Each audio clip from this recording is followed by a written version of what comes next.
Sports. We are Blackboard. We are Detroit. Tigers baseball on Fox Sports Detroit is presented by Bell Tire.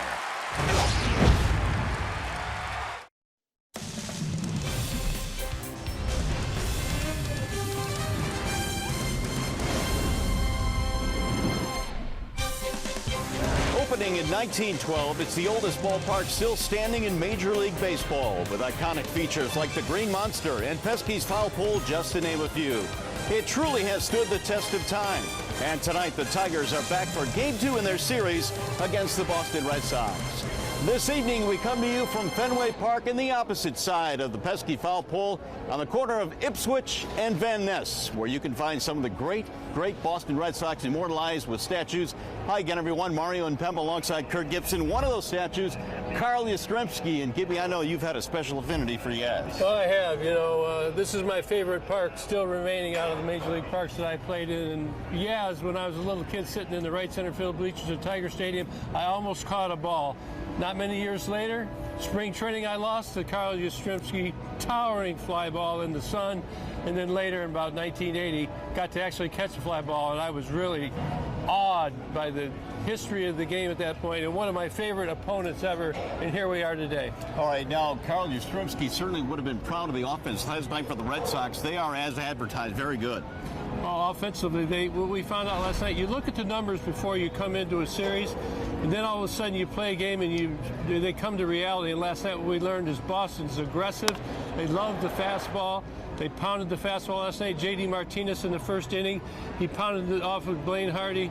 And then later we had Bogarts hit a fastball as well. I think 4 or 5 of their hits were all on fastballs, and that's something that they're going to have to deal with tonight. All right, Blaine Hardy will be on the mound for the Tigers tonight. We know that he has pitched well. It's going to be a tough assignment, but he's pitched awfully well this year.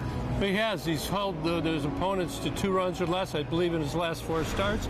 And he likes to throw the fastball too, but you've got to locate it better. The fastballs last night, they were up in the zone and they pounded those. But Blaine Hardy has another weapon. He's got the great changeup. Opponents have been hitting about 118 in the last month off of that.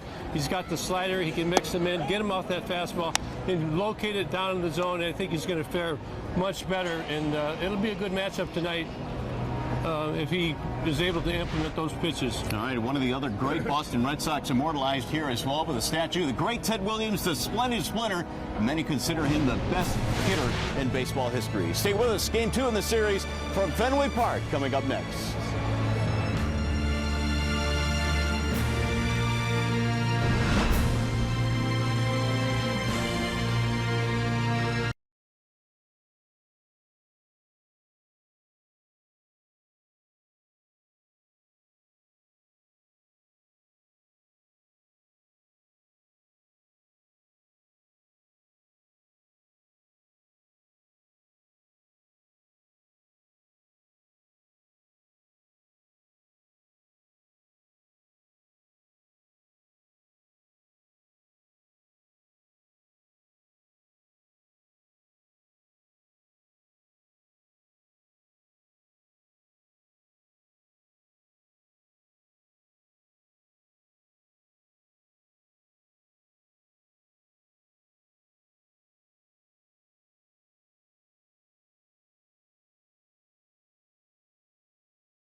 Red Sox game 2 in this 3-game series. Tigers trying to bounce back after being shut out in last night's ball game. Fans still filing into venerable Fenway Park for the second game in this series.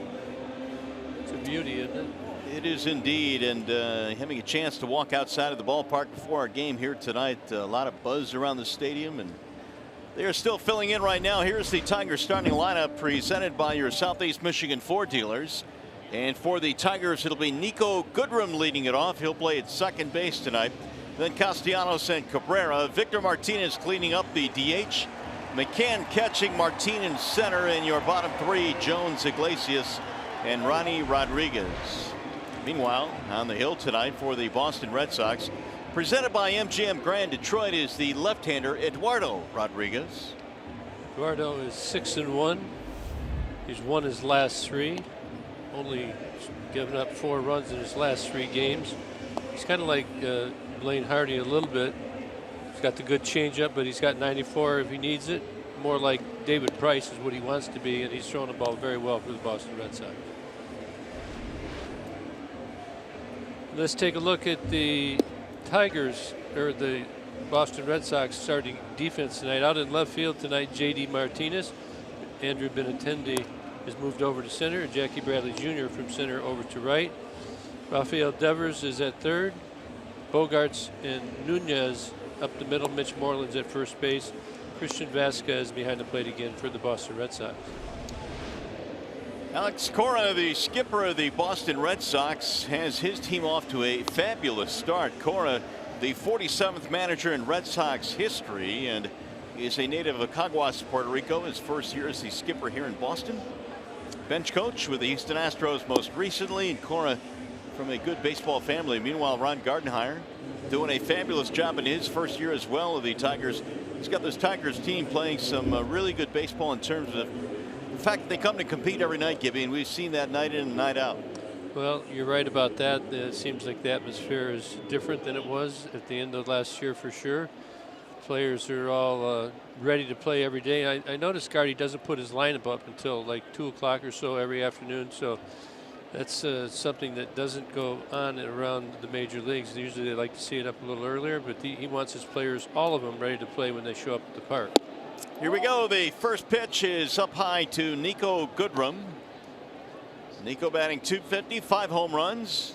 Tigers facing a lefty tonight. Candelario probably would have been leading off, but he is out of the lineup after jamming his middle finger last night. 1-0 pitch is in there, a strike called right at the knees at 94.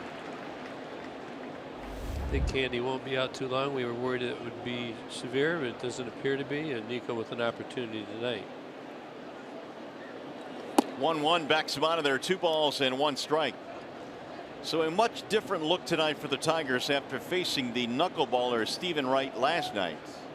They got a lefty today who throws mid-90s. Yeah, Rodriguez has got good stuff, likes to pound the ball inside to righties. 2-2. Changeup he throws very hard as well. There's Jamer. We spoke to him before the game today. He said that he just couldn't feel his fingers on that throw to first base after he jammed his middle finger. There's a good chance he'll be back in the lineup tomorrow, and that's good news. And he is available tonight if needed. Castellanos waiting on deck. A cool, crisp evening for baseball here in Boston. Here's the 3-2. Fouled off.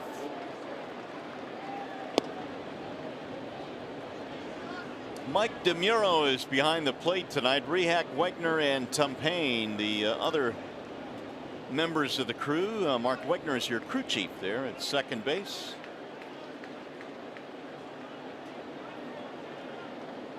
Now again, the 3-2 coming home to Nico Goodrum. Almost hit him, ball 4. How did that miss him? Leadoff man on.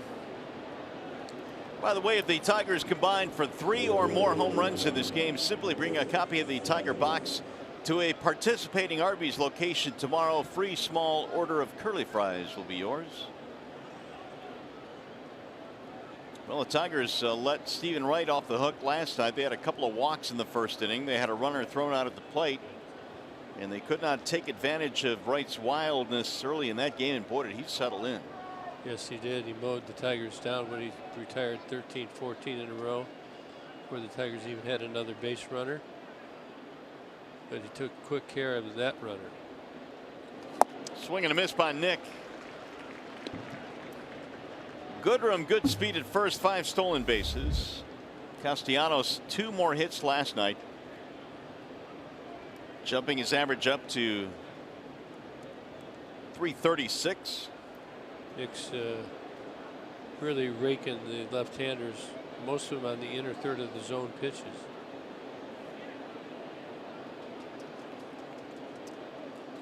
And a swing and a miss, 0-2 now on Castellanos. Good change up there, I believe. Low ball turned over.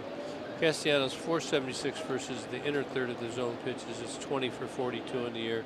510 in the middle third of the zone. That's 25 for 49. So you can see that they're trying to keep the ball away from Nicholas so far. Now the 0-2. Busted him inside with that fastball, but it just missed the inside corner. Pretty close.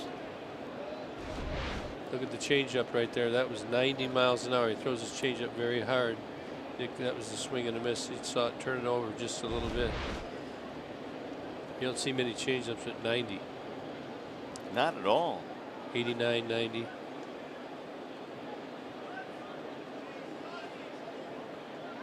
Now Rodriguez with the 1-2. That's going to get away from the catcher Vasquez. To the backstop it goes. Goodrum took a wide turn but holds up.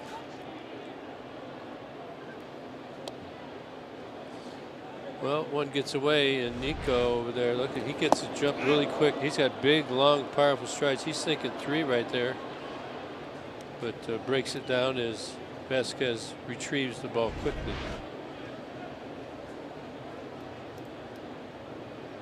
Wild pitch for the lefty Rodriguez, his first of the year. Putting Nico in scoring position. 2-2 on Castellanos. What's the changeup here?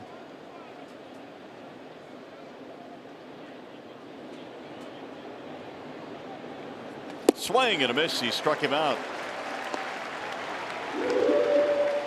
So Nick is down on strikes, 1 gone. I believe this is another changeup. The ball, when you see him turn over 89 miles an hour, look, it just goes the other way. That's a quick, late movement. Obviously, it's something the Tigers are going to have to make an adjustment. Not going to hit that pitch. Maybe get a piece of it. 1 away now for Miguel Cabrera. Miggy last night was 0 for 3 in the ball game.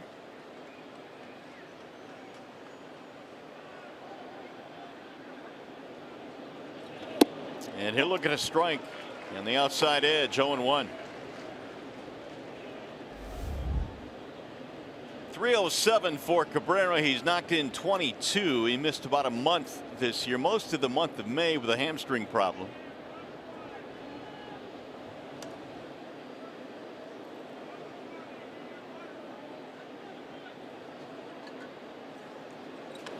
Rolled foul. 0-2 now on Cabrera.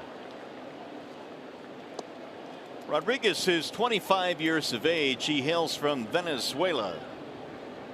This is how they play Cabrera defensively. And they've got Nunez right here, keeping an eye on Nico. They'd like to probably move him over a little bit, but they're going to leave him right there.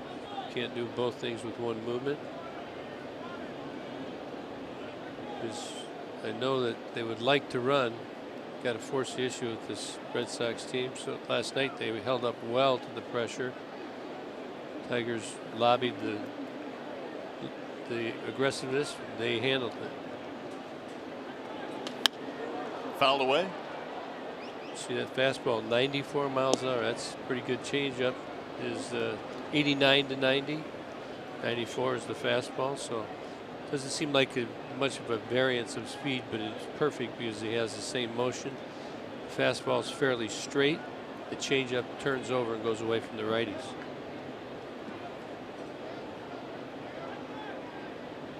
15 pitch innings so far for Rodriguez.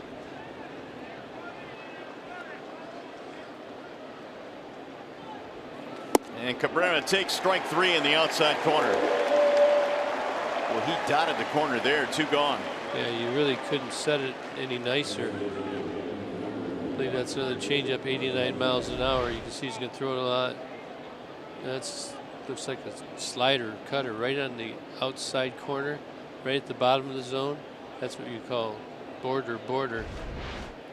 And you got to tip your cap there. Call that a cutter, by the way. He got just enough late movement to nip the outside corner. 2 gone. It'll bring on Victor Martinez. DH batting .251. Ball 1. Tigers for the longest time last night had only 2 hits in the ball game. They finished with only 3. They got a double early in the first inning from Castellanos, a single later, but for the most part struggled against right.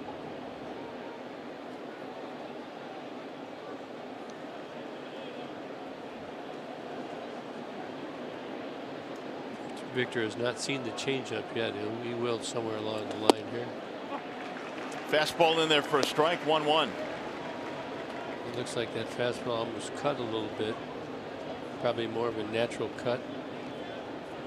When he turns the changeup over, that will go the other way.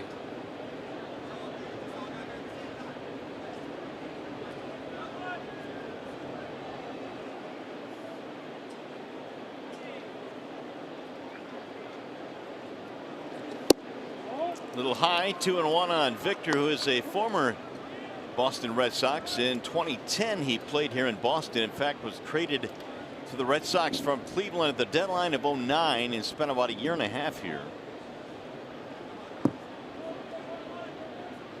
Justin Masterson was the principal in that deal. .313 average for the Red Sox in a year and a half, 28 homers. He was very productive, knocked in 120.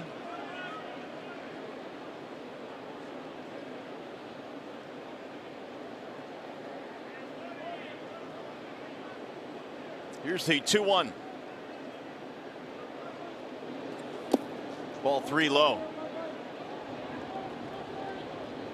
James McCann lurking on deck. Tigers trying to take advantage of a walk in a wild pitch.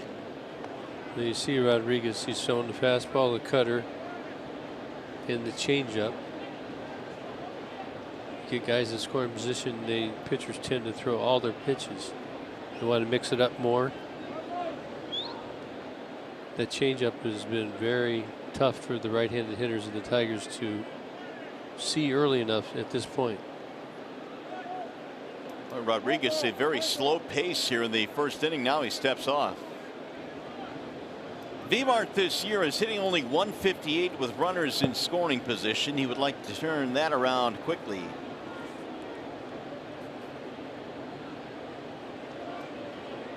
And here's the number that matches what we have seen so far. 4.33 pitches per batter faced, most in the majors.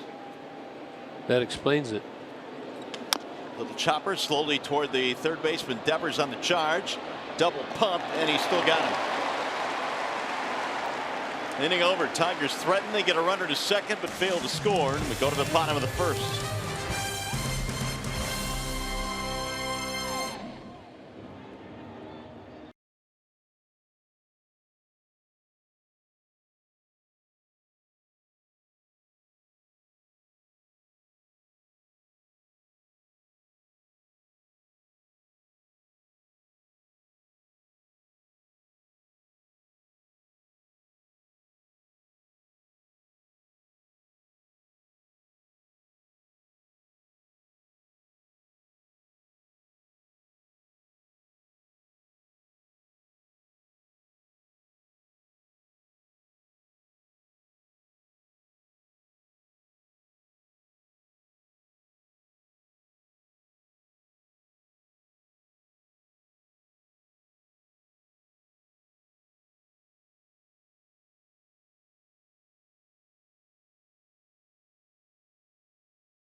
from here, the Karl Yastrzemski.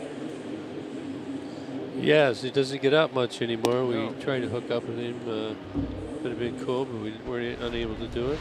Cool statues. There's Yaz and Ted Williams. Here is Blaine Hardy, presented by Family Heating, Cooling, and Electrical. Yeah, it's been pretty good. Started 4 of those 8 games, 2-0 record. Tigers have won 4 of 5 games that his last 5 that he's pitched in. Allowed 2 runs or less in each of his 4 starts. And, you know, Blaine has really changed. He used to be pretty much fastball, curveball. Now he's fastball, change, slider, and the curve is used hardly at all. He's got Benintendi to lead things off here for the Red Sox. No scores. We go to the bottom of the first. Benintendi has done really well in the leadoff position. .362 this year, batting first. .294 overall. And he's knocked in 41 in 57 games. And Blaine just missed on the inside corner as McCann held it there. Call it. It was close enough. For me, it was. 1-2.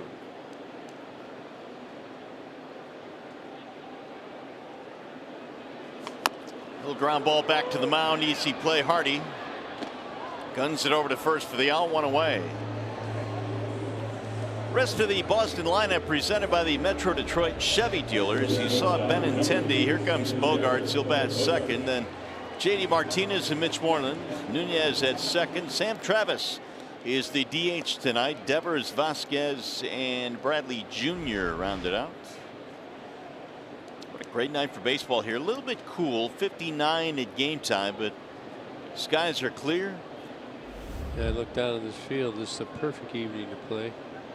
It is a little cool, but it's not cold. There's moisture in the field. And the infield dirt will stay moist probably most of the night. Fans are filing in. Typical Fenway Park. When we walked out last night, we were both commenting about the sounds are different in this old park, aren't they? They really are, and even outside of the ballpark as well as you walk around the stadium. 0-1 on Bogarts. It would be an interesting thing to do is to walk a half to 1 block away each stadium and record the sounds and hear the differences and see if you could locate where each were coming from. Think you could do that? Well, they'd all be unique. I think it'd be tough to do, but it'd be neat to do. I know we're going to Wrigley later this year, and that's always a neat atmosphere in Wrigleyville. 0-2 on Bogarts, and that'll bounce in. 1-2. I can name that stadium in 20 seconds. Might take longer than that. You're supposed to give me your bid. I can name it in 10 seconds. I can name that stadium in 5 seconds. You win. Go ahead. Go for You're it. supposed to say name that stadium. Name that stadium. I never watched that show. Swing and a miss, and Bogarts is out of there. Oakland University brings you the Tigers starting defense. Jacoby's out there left again. Leonis Martin in center. Nicholas Castellanos in right. Ronnie Rodriguez starting for Candyman tonight. Iglesias and Nico is at second base. Miguel at first. Blaine Hardy's throwing to James McCann with the gear on tonight. Hardy carved up Bogarts there. And now here is J.D. Martinez. Lane was throwing great down at AAA. 4 starts to Toledo, and ERA sub-1. So far, everything he's thrown has been down. And Martinez hammers one deep to left field. That ball is up. It's off the top of the monster. Martinez trying for 2. Here's the throw. Got him. And he's out at second base. What a throw there by Jacoby Jones to nail J.D. Martinez. That's where the wall gets you. That had been out of any other park, but off the top of the wall. He very nearly had enough loft on that ball. Look at this throw from Jacoby. Right on the money. The tagging. They're not going to challenge. Nope. Look at Mickey talking to JD. Has a good tag, good throw. It'll be a single for Martinez, thrown at second by Jacoby Jones.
To Nico Goodrum, and throws out Martinez at second, and so we are still scoreless as we go to the top of the second. It'll be McCann, Martin, and Jones facing Rodriguez. Blaine Hardy, a 9-pitch first, 7 strikes. There's a strike called on McCann. Mack at 254, he's hit 4 homers, including a grand slam on the last homestand for the Tigers.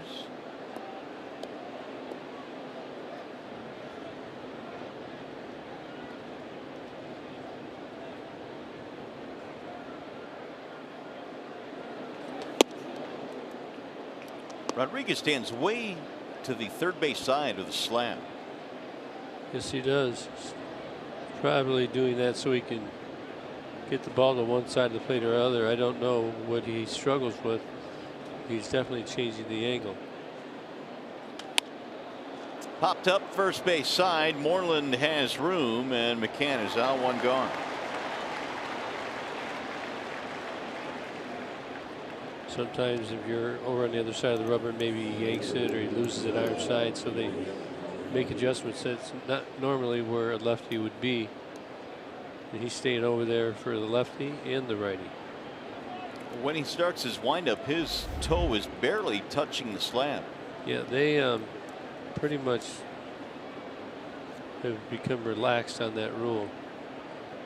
I mean, there's people who push right in front of it and they're an inch or 2 away. But like I said, the rule says you have to remain engaged in the rubber. I think they've changed it though. We'll look it up for you. Leonis Martin, 254 batting average. You see that Clay underneath there. He's still in with the rubber.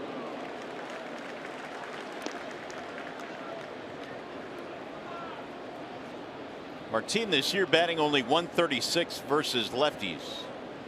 Still drop the butt down. That's why they're in. He'll probably back up when he starts his windup. Wave and a miss. 1-2. Martin hitting about 140 off lefties.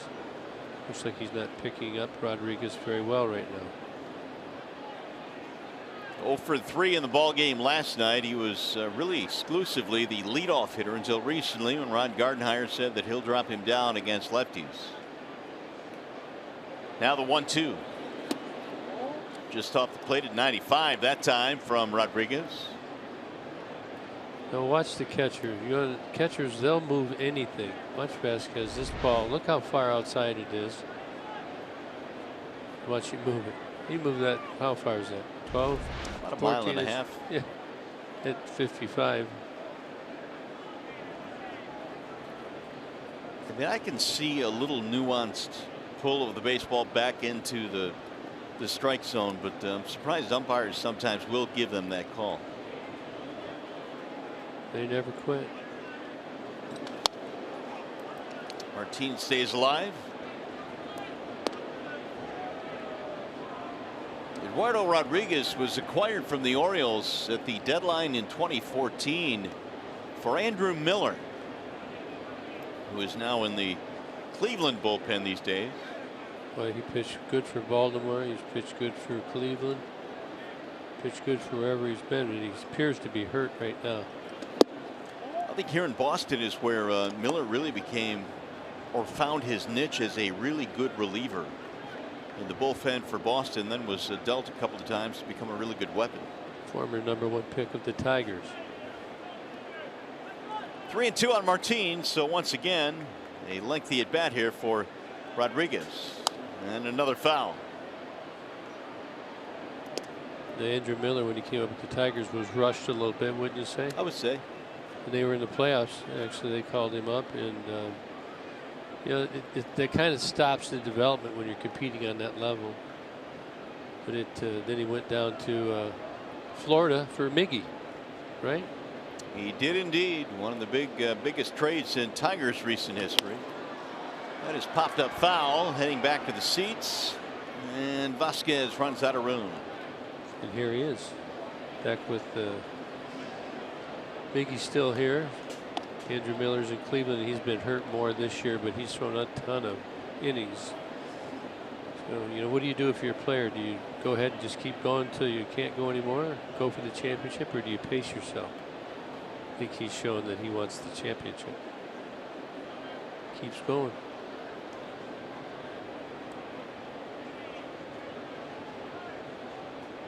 One out, nobody on. We're in the second. No score. Game 2 in this series. Red Sox won the opener last night 6-0.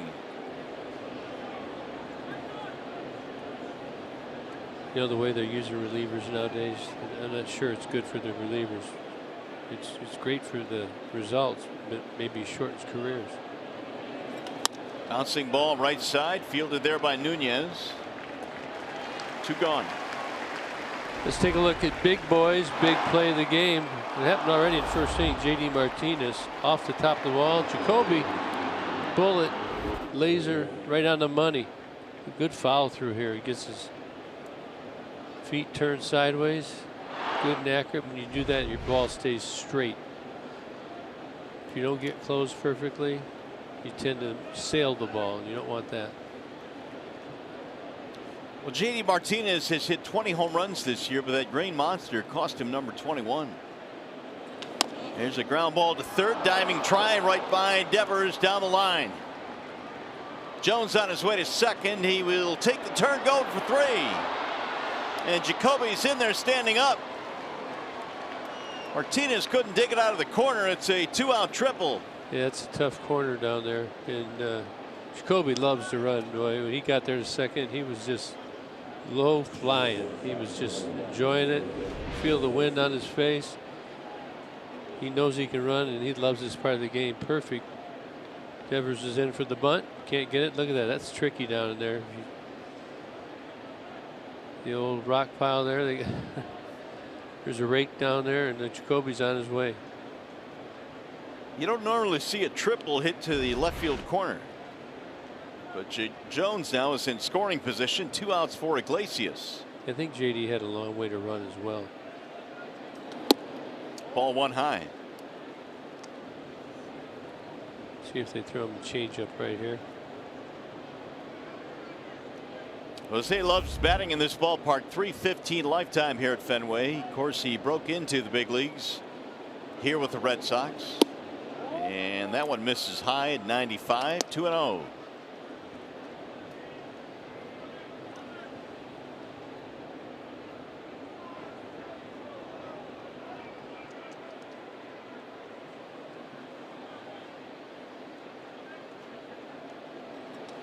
Three balls and no strikes. Ronnie Rodriguez waiting on deck.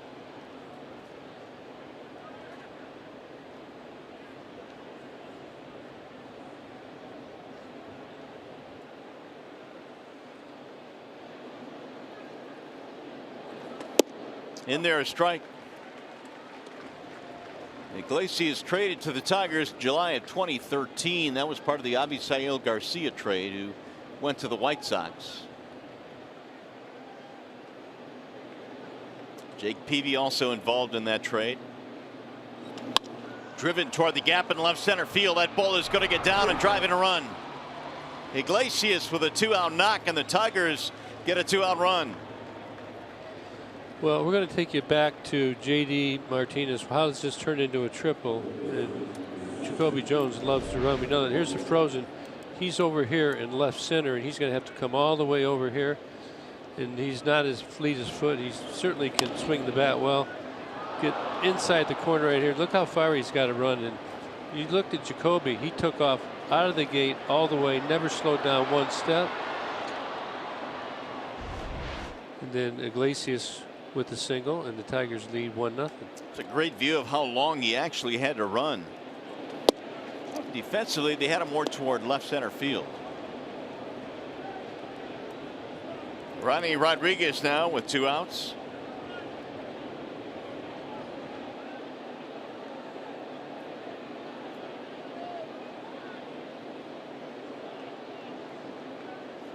The 0-1. And Iglesias comes up, gets a 3-0 count, then he goes to 3-1. He knows he's getting a fastball. Good job. Was thinking about 2, but smartly stopped it first. Tigers get on the board. I thought for a moment that Rodriguez was trying to pitch around Iglesias to get to the number 9 hitter Rodriguez. Then he got a 3-0 fastball in for a strike, challenged him again, and Iglesias got him.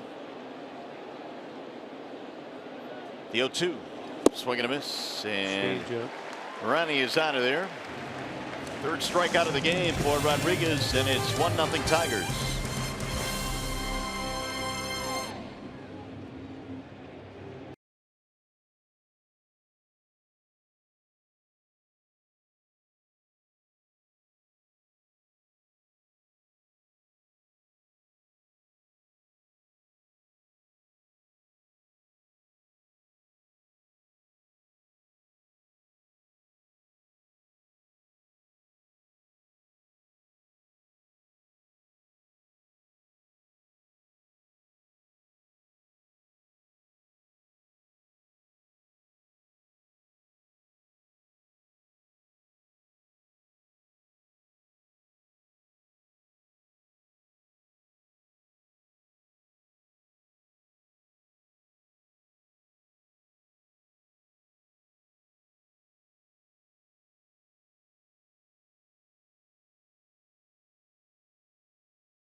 Headed to the bottom of the 2nd. It'll be Moreland, Nunez, and Travis facing the Tigers lefty.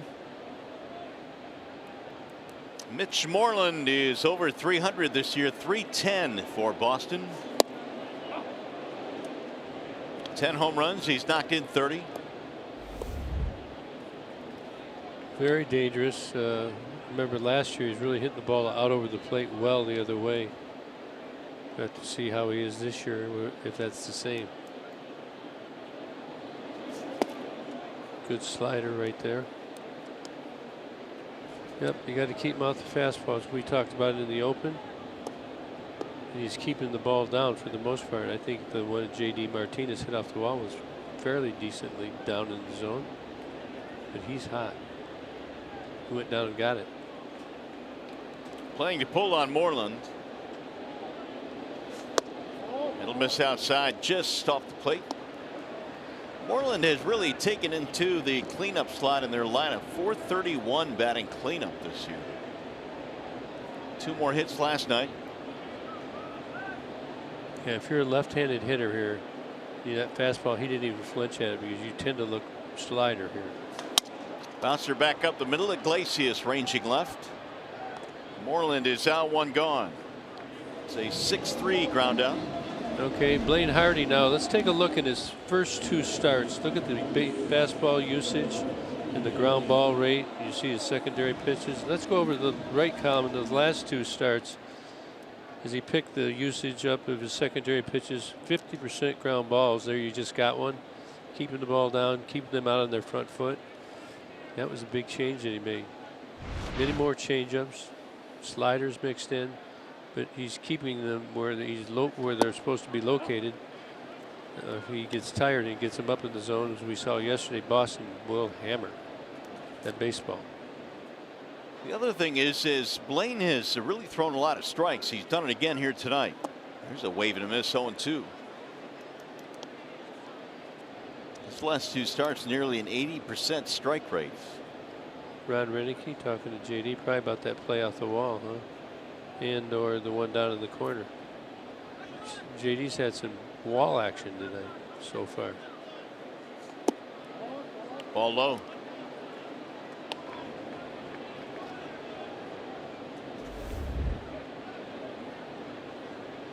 Nunez had 263, couple of hits, RBI in the ball game last night. He's been a hot hitter for them recently. 2-2. 15 hits in his last 10 games. Boston team, we've well documented, especially last night, how they have really performed well. In fact, they are the only team in the majors with at least 6 players, 9 or more homers. Yeah, they're stacked. Wave and a miss. And down he goes. Hardy, another strikeout, his second. This ball looked like it was up in the zone. Change up. You see well out in front. Stay tuned to Tigers Live. Following the game, we will select the Fox Sports Detroit Tigers player of the game, presented by McDonald's. Jacoby Jones has to be at the top of that leaderboard right now. He's tripled. He's thrown a guy out at second. Scored a run. Popped up. Off the bat of Travis, shallow right field. Who's going to get there? Anybody? Nico, look out. He holds on. 1-2-3 inning for Blaine Hardy.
stance. He's always on that front foot.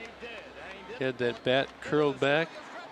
That's a big fly here in Boston Fenway Park, 1967. Boy, I would think he won the Triple Crown, the MVP, and that puts him in familiar territory as a guy on our team. He's due up third this inning. Miguel Cabrera, also a Triple Crown winner. Yaz played 23 years in the major leagues, all of them right here in Boston.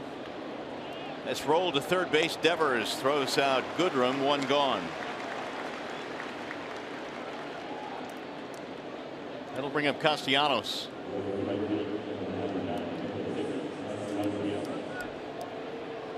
Here's the Bernstein advantage. Nicholas Castellanos, how many games to reach 80 hits? Well, he needed only 59 to do that this year, and compare that to previous years. Yeah, pretty good year. You would have 69 and 16. Of course, Nick with 26 multi-hit games this year. Tied for the major league lead with Gene Segura of Seattle.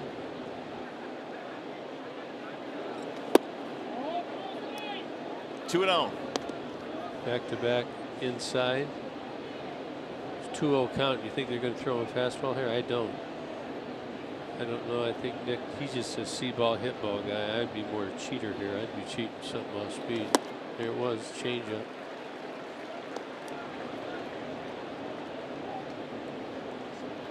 It's hard to buy into that. You know, it's easy for me. I'm sitting in the booth up here.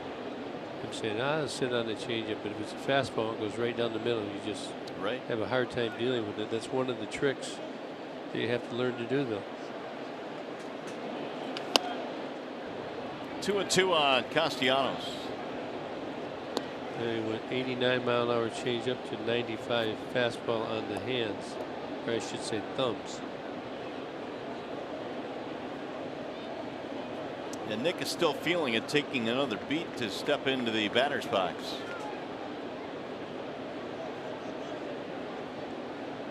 When you're ahead, you can kind of keyhole the ball better. Swung and a miss. He's going to go to the backstop. Castellanos trying to get to first, and he does. I don't know. The strikeout of Castellanos, but he will reach first base, and we'll see if the Red Sox challenge. It's a break there for the Tigers. Yeah, it certainly is.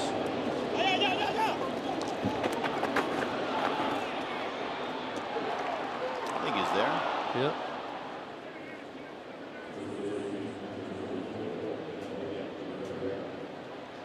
Something happened. Vasquez is going over getting a new glove.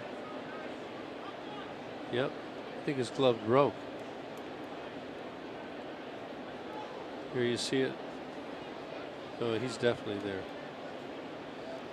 Boston will not challenge this. That ball will go right through his webbing.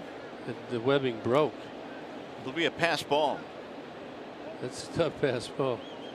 Look, he catches it. Watch it goes right through it. It breaks his glove.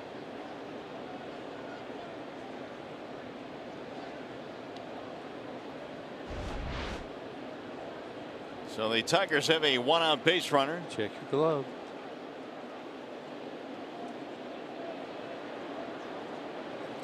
And Cabrera looks at a ball outside. 1-0.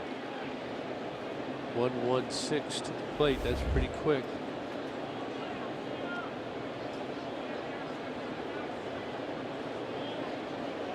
Go through those numbers again. When do you feel comfortable about your chances of stealing a base? Well, the total from the time the pitcher goes to the catcher delivers it goes to second base and it's caught to second base about 3-3. So if he's a 1-1-8, it could be a 2-1-2. That's very, very slow. So you see if he's 1-3, the catcher has to throw better than a 2 or a 1.95. I would say that's a better chance of making it. Nick would need somebody a little slower. Iglesias would need somebody. He could go when somebody who's faster to the plate. I know they're just numbers. They probably confused everybody. What is a major league average for a catcher down to second? Is it a 2? I'd say around 2. I mean, average. You got to understand, like, I go to the site, a BIS data site, and it shows the exchange times, and they list the 90 percentile. So that means 90% of the time, what is their time going to be? It would be around 2. That'd be average, maybe a little less. Meanwhile, Rodriguez staying away from Cabrera. The count goes 3-1. I wouldn't send him here probably, but I would send him 3-2. And Boston knows this too. That's why Miggy may be more apt to see a changeup. What's he looking at?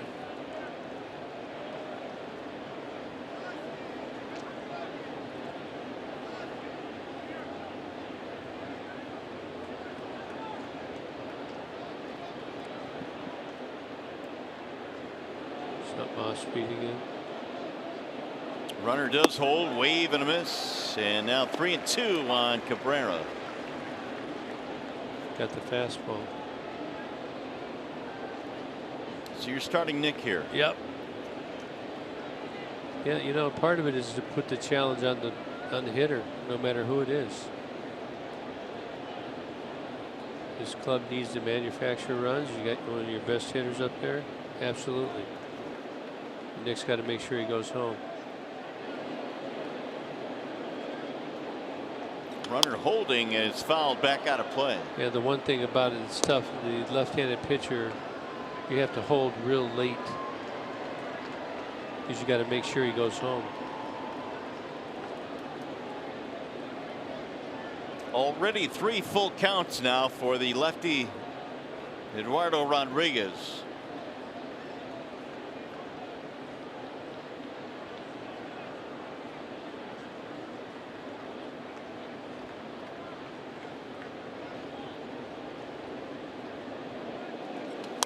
Fouled away.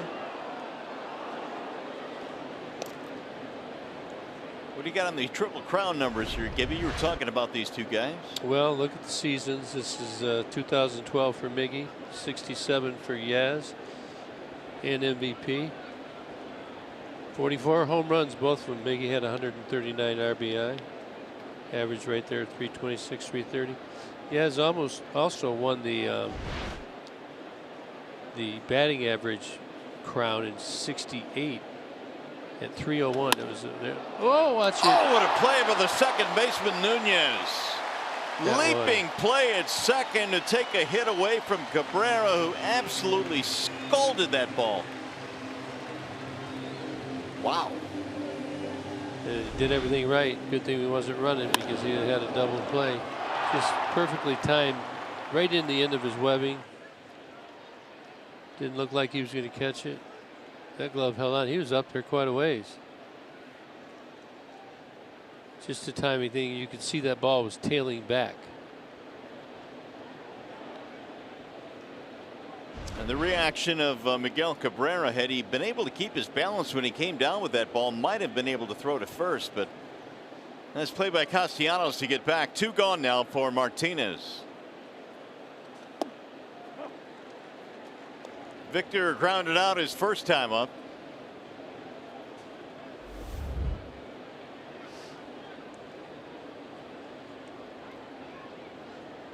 He got to go back to the bench on a swing like that and say, you got to be kidding me. Everybody's going to say good swing. It's the last thing he wants to hear.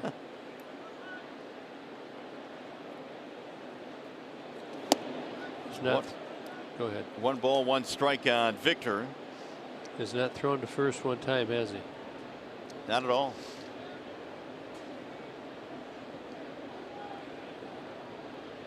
Pick a changeup count, it wouldn't be bad. That ball's going to be tailing down and away.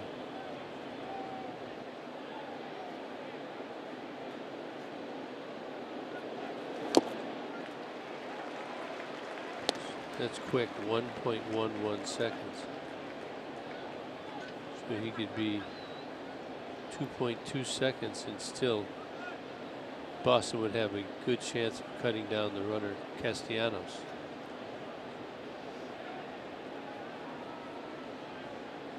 Nick reaching on a pass ball on strike 3. He's still standing at first. Now the 1-2.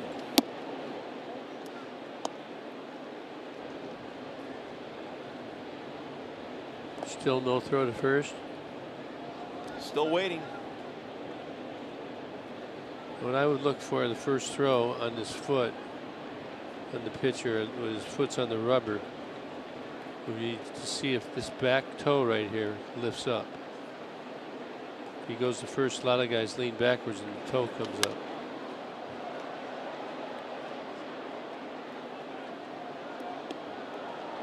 So because a lot of the lefties lean backwards to throw to first, that toe on the left foot right here at the tip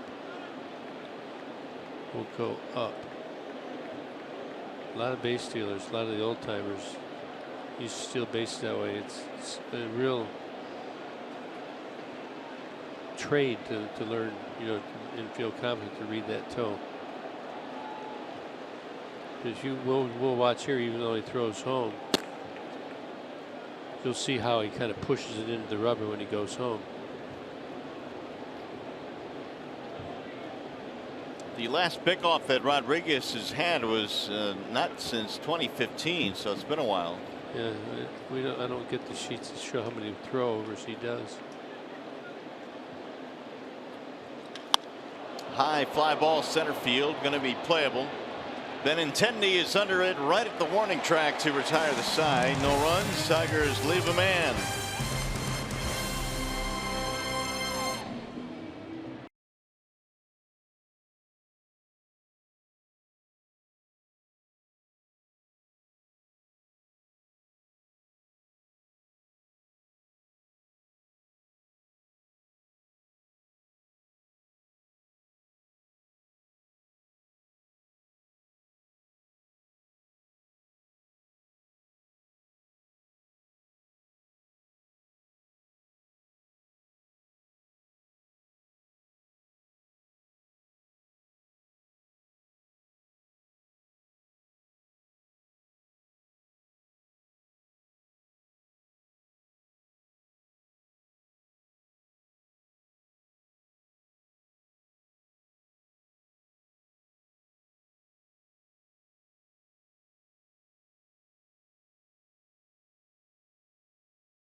Change up, throwing the off-speed pitch as well, getting the Boston Red Sox off the fastball. There you see, get the fastball in. Nice easy play. And that is 19 pitches to 63 for his opponent, Eduardo Rodriguez. So far so good. Hopefully he can keep it going. Here's this pitch usage tonight. Fastball 32, more sliders, occasional curve there as you see. That's about normal, 3 to 5%. Change up 21%. Now his last start he used the change up a lot more, but you know they get out there, you kind of see how your tools are. It's like when you go to your golf game, right? Right. Whether you use your driver or your 3-wood or your putter like me. Or you don't play like me. Why not go for a walk? Here's Devers. That's all it would be, a frustrating walk. Devers, Vasquez, Bradley, bottom 3 for Boston. That ball's hit to the right side. Miggy down to a knee. Nice play, but throws it away. Devers will hold at first base. Tried to hit a running Blaine Hardy to the back. Couldn't do it. Miggy looks like he's limping around a little bit, but this ball, a lot of top spin. Miggy was back stepping, and it just kind of ate him up, and he had to go down to get it. And Blaine Hardy Got there maybe a little late, but Devers got out of the box good. This is just a tough play. You come up and you got to throw it. Pretty tough play. So that'll be a base hit. It'll bring in Christian Vasquez. Vasquez batting only 188.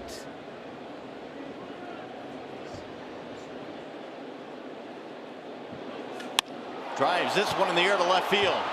That ball is hit well, and that ball is off the top of the wall. Devers rounding third. He will score. Ball is bobbled by Martin. It'll be a double and an RBI for Christian Vasquez. This is what the Red Sox did last night. They got one guy on and they strung together 3 or 4 hits. This is the first pitch too. Just elevated right there. It looks like a little cutter. Didn't cut too much. Leonis got in a little close and it wouldn't have mattered. So that Red Sox tie it up. Vasquez with the double.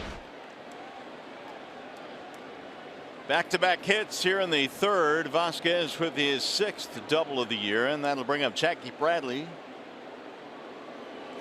And Bradley looks at a strike. 2 hits in last night's game for Bradley, bringing his average up to 200.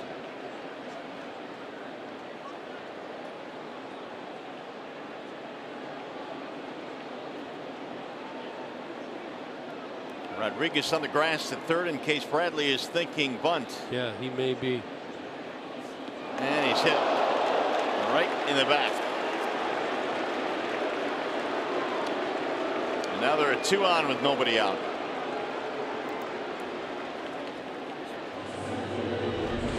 They've got to find a way to stop this now. This is just like a walk, got away from him, obviously. Last night the Tigers in the 4th made an error and they gave up 2 singles and a couple of walks. They got 2 runs. So we just got to stop it. Wherever you get it out. Yeah, it's a great point because in the 4th and 5th innings last night, the Tigers just could not stop the bleeding. Here is Benintendi, who grounded out his first time up, right back to the mound.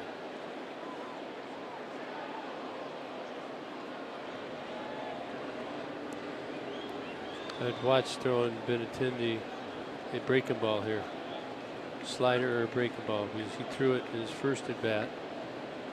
He may be sitting on it right here. If you throw it, it's got to be down and away.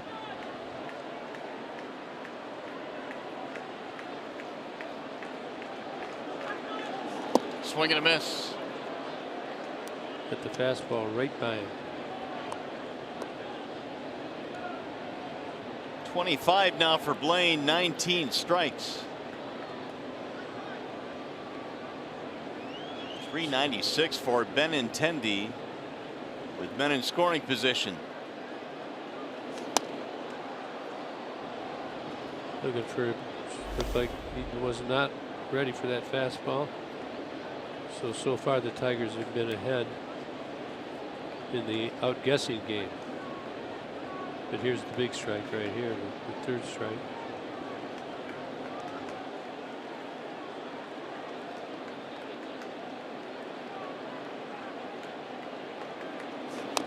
Just got a piece and Benintendi still kicking.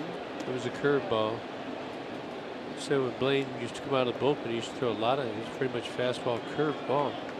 Does not throw that curveball that often. Thrown several tonight already. Lefty's batting 208 this year against Hardy. It'll miss outside 1-2. Blaine Hardy 10 for 10 in first pitch strikes. That has been one of the big keys to his success and his turnaround this year in the Tigers rotation, pounding the strike zone.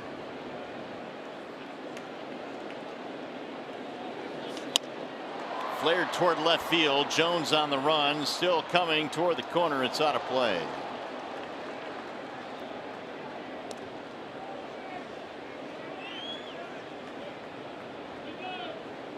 Benintendi, tell you, he's a really good looking player. Does it all. Runs. Good outfielder. Throws. Can hit. Quick bat. Well, coming into the 2017 season, ranked the #1 overall prospect in the major leagues. And he's shown that he's living up to that in my mind. Hardy continues to keep a close eye on Vasquez at second.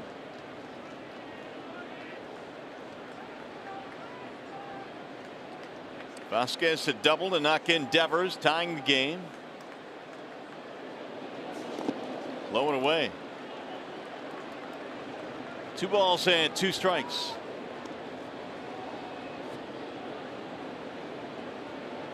Here's Benintendi, only 5'9", 180, 23 years old, from Cincinnati, Ohio.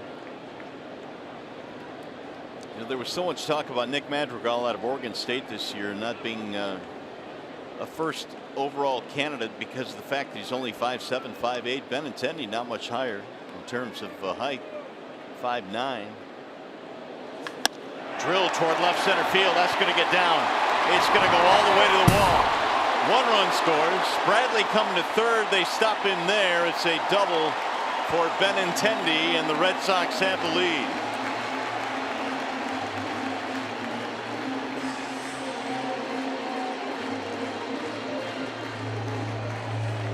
Benintendi saw a couple breaking balls. Now he's got the fastball. It looks like in. He just inside outs it. Then you got the runners. Good relay throw in by the outfield. Got it in it quickly. It stops Jackie Bradley at third. However, we do have second and third. Nobody out. Good job right here. Gets in by Leonis. Well, it looked like Bradley was going to score on that play easily. There's a ball outside to Xander Bogaerts. So Benintendi, who came in nearly 400 with men in scoring position, delivers again. Bogaerts struck out in his first at bat.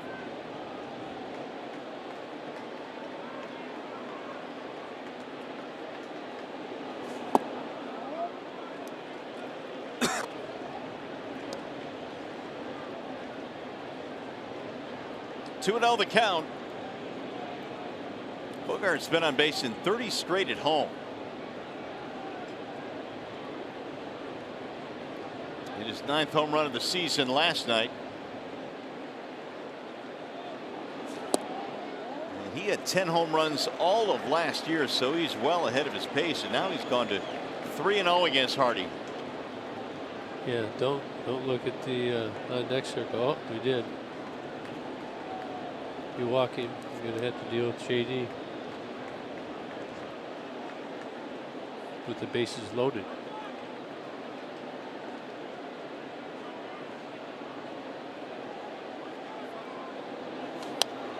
Had a rip on 3-0. Green lighted him. Wanted to come up here to the booth. I was looking at this booth. This might not be the best booth to catch a ball. Why do you say that? Just with the angle. Too high? The angle? Yeah. That takes a pretty good poke. Be hard to catch it like with the hands the way they are.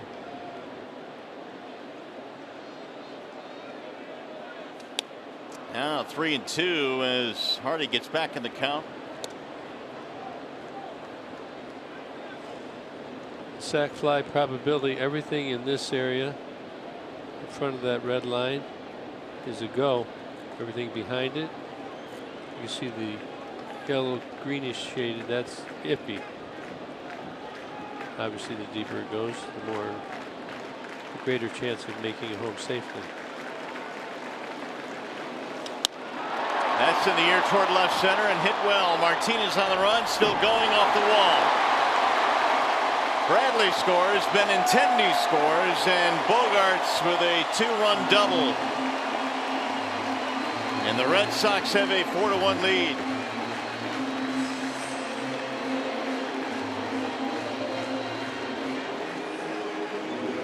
Hey, he's got some juice. I he hit that ball last night. He had afterburners on tonight. Same thing. Looked like he was fully extended. comes Chris Bosio. Look at, he just really stays on it. Does not pull that front shoulder out. Follows with that front arm off the wall, and 2 score for the Red Sox. Bogaerts absolutely kills the Tigers. He homered last night, 2-run double tonight, 343 career versus Detroit. Basio now is out on the hill as JD Martinez will step in. He's Chevrolet's most dependable player. He is 1 for 1 tonight with a single in the first inning, thrown out at second when he hit the ball deep off the wall. And here are the numbers on our Chevy most dependable player. Most hard hit balls this year. JD's on top. Abreu, Markakis, Machado, and Olsen after that. It's coming off pretty hot. You don't want to be in on the infield with these guys coming up. It is a 4-run third for Boston, and now Martinez, still nobody out in the inning. And all of a sudden the pitch count up to 37 now for Blaine Hardy.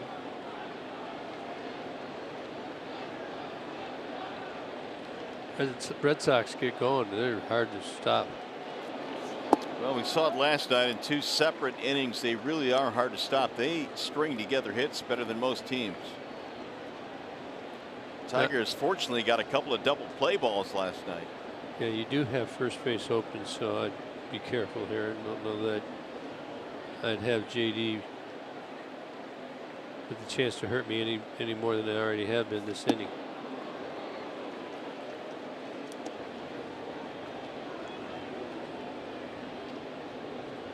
Martinez hit a ball off the very top of the green monster in left. It very nearly went out, and it carried back to Jones, who threw Martinez out at second, trying to advance.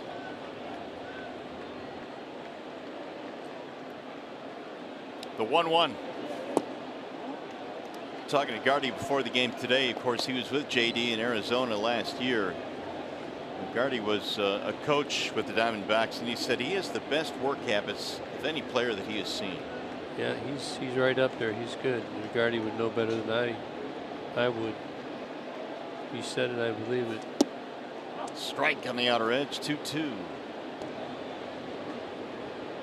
When he was with Detroit, he was a hard worker as well. Didn't really want to move on, but if you're not going to sign him, he was willing to go, and he did.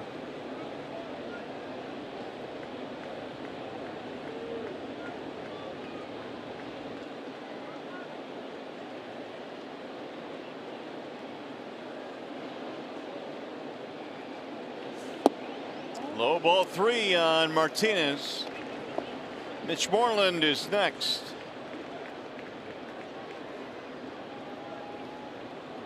Hard when you play 162 games not to give away at bats every now and then, but the one thing Gardy said was that JD extremely focused and prepared for every single at bat.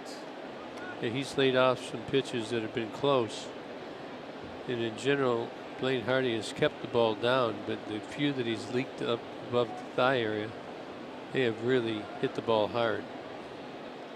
Their recognition is very good. The left side of the infield, and Rodriguez will handle this one. His throw is just in time to get Martinez. Time for a game break now. Here's Mickey York.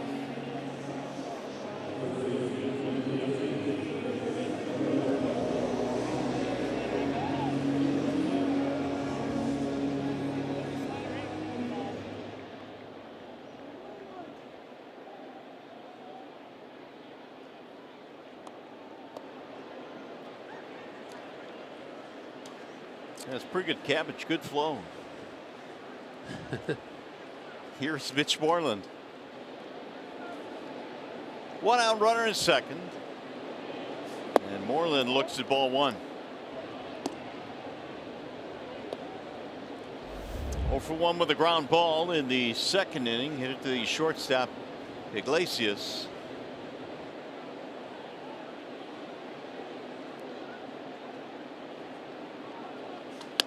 Pulled foul. Okay, the Tigers are working hard. We noticed a pick off the second. They've tried to make good pitches. They're really adjusting their defense. Iglesias is basically behind the bag. We've got Goodrum and Cabrera. They're playing this hole over here. They're working. They're trying to get out of this inning any way they can. They're trying to use all their preparation and give themselves a chance to get out of this at 4 runs.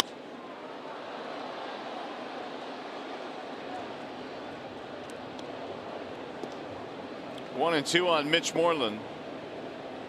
Boy, somebody tried to catch that foul ball with their hat on their head. Oh, okay. Well, that little piece of information makes it all different then. I think they tried to catch it. I think they're okay. Everybody's right on here at this park. There's not much room at all. Not at all.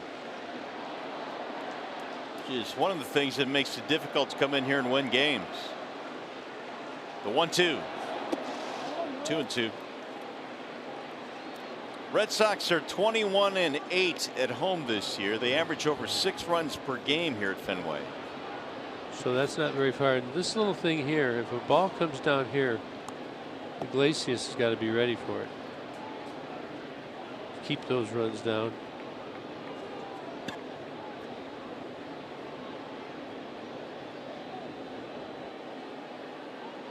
Two and two on Moreland.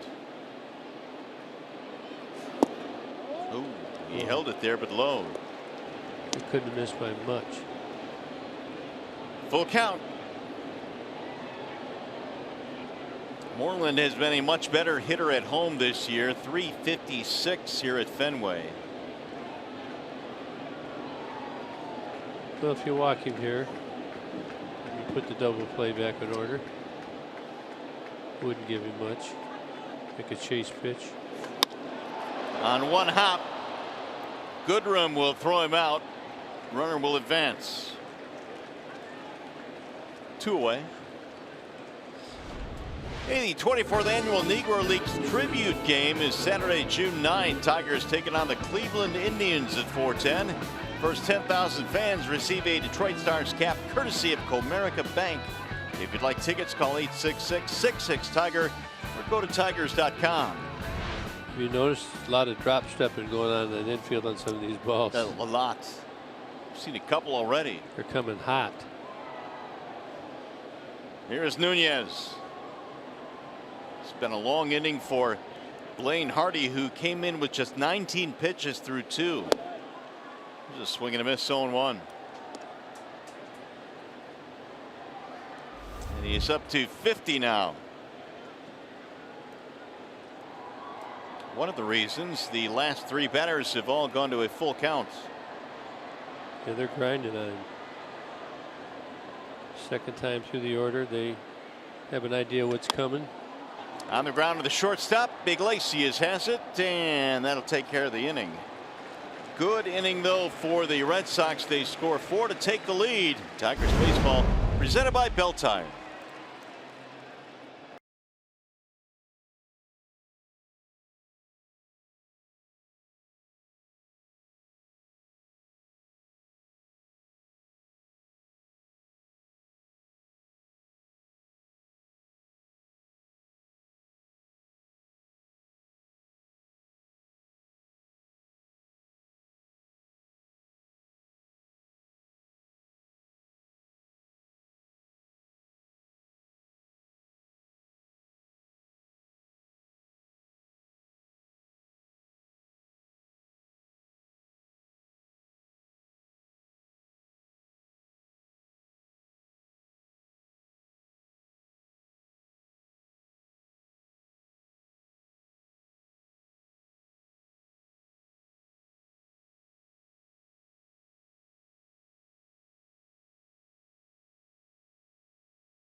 Tigers. The good news is this latest injury is not going to land him on the disabled list. He has that jam of the middle finger in his right hand. But this is a team that's been beat up here lately. They have 6 pitchers right now on the disabled list. And talking to Ron Gardenhire before the game, and Gardy said, I try to take this day by day. Every time we come out there, I'm not so much worried about, the players that are injured right now. It's a fact of we just got to go out there, try to get healthy a little bit. With these pitchers, obviously, he says the main thing we want to do is we're just trying to get through it with our pitchers. We're trying not to kill any of our guys as we get through it.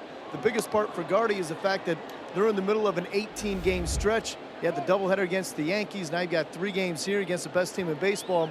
Then you go home, and then you have to face the Cleveland Indians, the top team in the Central. So with the travel, with the schedule the way it's been, guys are going to be nicked up a little bit. And hopefully, Candelario will be back available tomorrow, guys. Hey, Johnny, did Gardy talk about the concern in terms of not really getting enough length out of his starting rotation?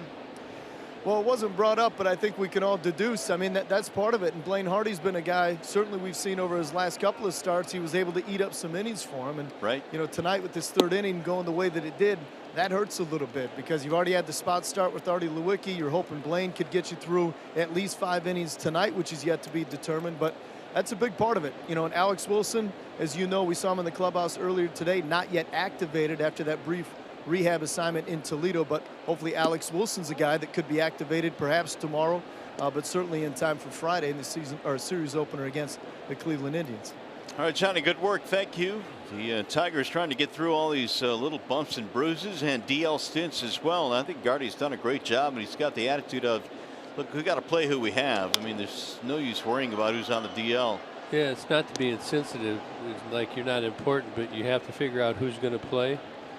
And he's kind of has his back end of the bullpen, I think, figured out. You got Coleman, you've got Menace, you've got Green. The problem is getting from Hardy to Green.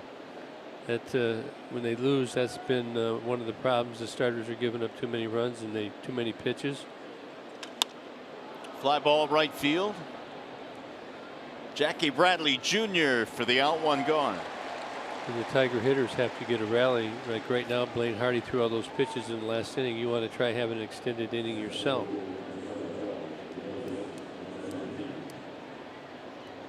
Here is Leonis Martin.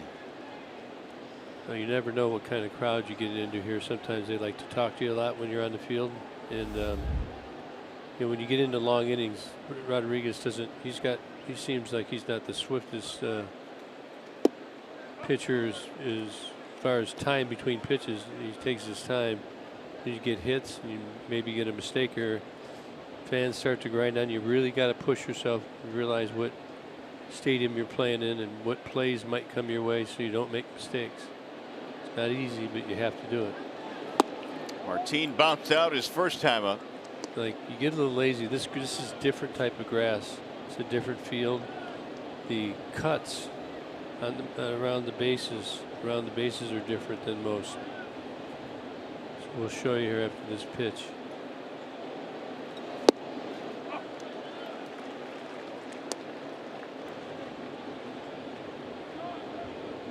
So like these cuts right here, these are different. This is all different in different fields. So the ball's going to hop differently around them. So you just got to be prepared. Ball off the wall, ball off the ladder. Pulled to first base. Right there is Moreland, and he'll win the race to the bag barely. 2 gone. Well, if you can't catch the games on TV, you can stream them live on your mobile device with Fox Sports Go. Download the app, take Fox Sports Detroit and Tigers baseball with you wherever you go. It's made available by Oakland University. Rodriguez now will go against Jacoby Jones. Tigers fans, plenty of them here in Boston. A lot of Tiger fans on the plane here yesterday. A lot of people were just going to the game and going home. But it's a good one if you want to come see a visiting park. It's a treasure. Swing and a miss.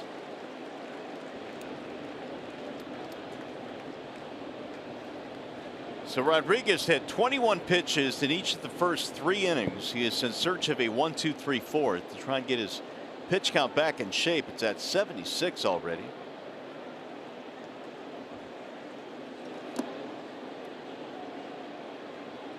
And part of his problem tonight is he's gone 5 pitches or more to 9 batters. Tigers have not sent more than 5 up in an inning. Red Sox have been 7 and 8 the last 2 nights. So it's gone from 0-2 to 2-2 now on Jacoby Jones. Big pitch here.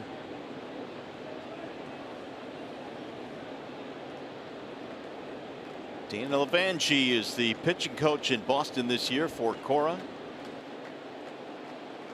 Brand new staff here in Boston. Just off the plate, and now he's gone 3-2. Well, we could see that from up here. I mean, we're sitting right over the plate. You could see it was offside or outside. But those sometimes are the pitches we see getting called. That was a very close take right there. Slice to right, base hit. So Jones was down to the count 0-2, ran it full, and then singles. 2 for 2 for Jacoby. Boy, Jacoby. I think Gardy might put the hold on him here. That ball's right down the middle. He takes it the other way with 2 strikes. Jackie Bradley keeping an eye on him, doesn't let him go for 2. Let's see if he throws over here. Jacoby would certainly warrant one.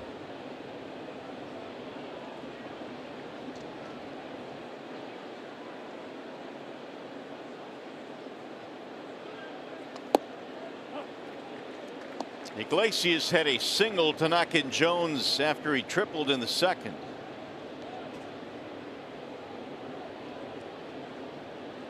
Tigers need a double in this game to extend their double streak. They've had one in 53 consecutive. Here's the old step off move. So a couple things you want to eliminate from a left-handed pitcher's standpoint. They just on the way up there he stepped off, so you want to make sure that you're aware. Sometimes you get caught walking off.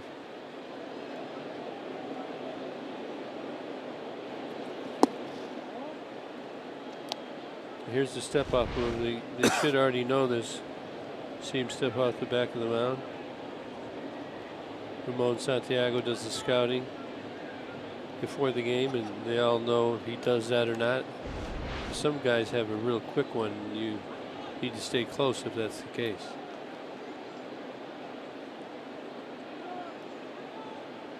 Now the 1-1 off the plate, 2-1.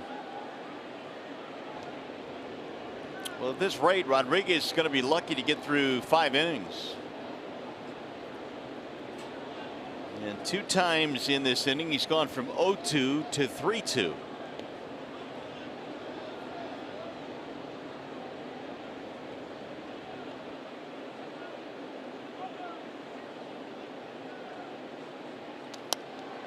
Foul back out of play. Now that one was fairly close. It was right over top of us.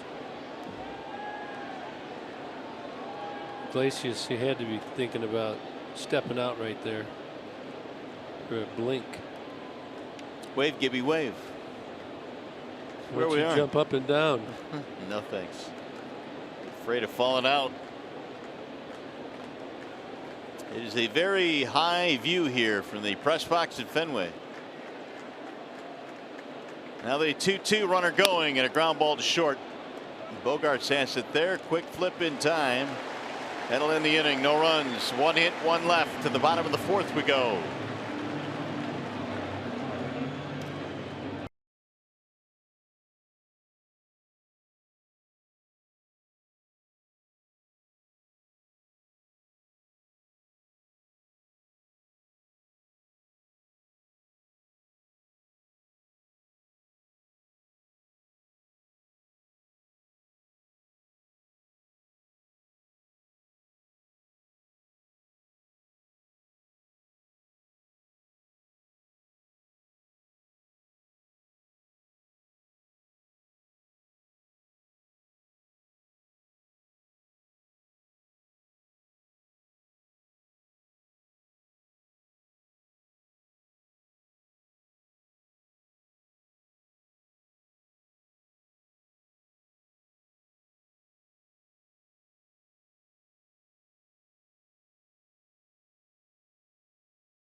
An early lead. Jacoby Jones hits a triple. That's in the second inning, scored on Iglesias, and then 5 consecutive batters reached base for the Red Sox. 3 doubles in the inning. Vasquez, Benintendi, and Bogarts, and they played it 4 runs. Tigers trail 4-1 right now as we go to the bottom of the 4th. And Blaine Hardy goes back to work, and his first one is in for a strike on Travis. Sam Travis, the DH tonight for the Red Sox.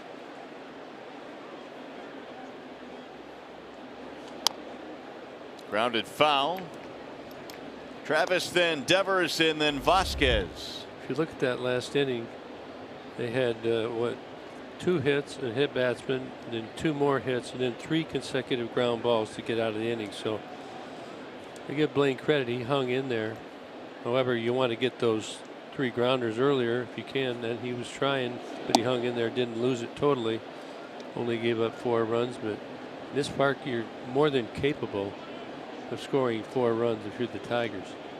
Tigers had to go to the bullpen in the 4th inning last night. Soppold came in place of Lewicki. Ground ball left side of the infield.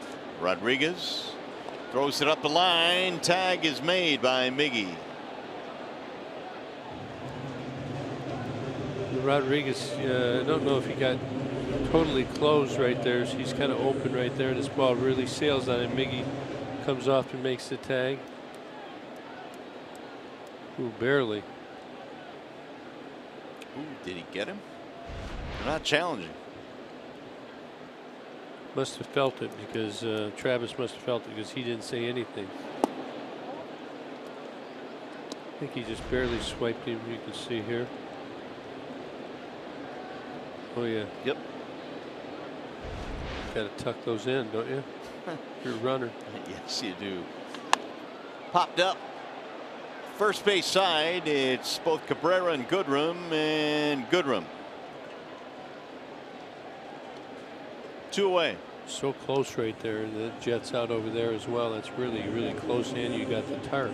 You got over there, both of them very quickly. Goodrum calls him off as he's supposed to.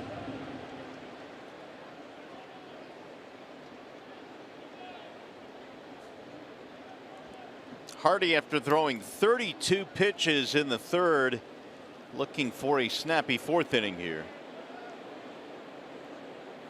Vasquez had one of the key blows, a double in the 4-run 3rd. They sent 8 men to the plate.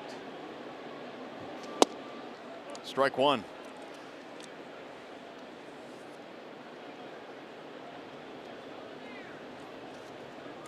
Kind of get how this Red Sox team works. Get guys on there really good. Lead the league in runners in scoring position. That's into center field, a base hit. Vasquez has his 2nd hit tonight.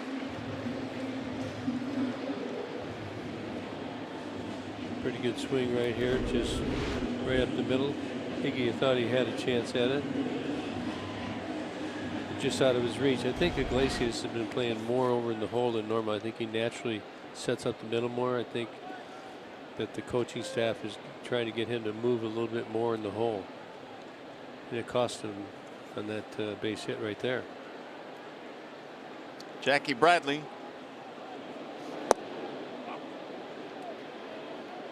Now you got to stop him here. This like last night they did it in the 4th, put some runs together, then again in the 5th. So we know they scored in the last inning here. We got to shut them down here, right here with Jackie Bradley.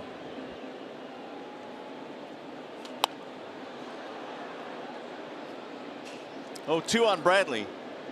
Hit by a pitch, which was part of that 4-run 3rd. He scored a run. Bradley was an all-star a couple of years ago, had a really good year, knocked in 87 runs and hit 26 homers. Off to a slow start this year.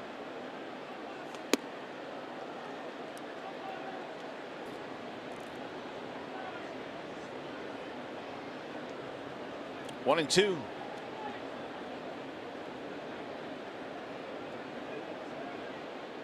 Another one of the first rounders, the 40th pick, 2011, Bradley. Little bouncer to first base, and Cabrera falls down, and he's going to not make the tag, but he's out of the baseline and called out. Man, that didn't look good. A couple Tigers fell down this year. When we come back, we'll tell you about a memorable conversation that was had today. Who could that be? No.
'88, boom.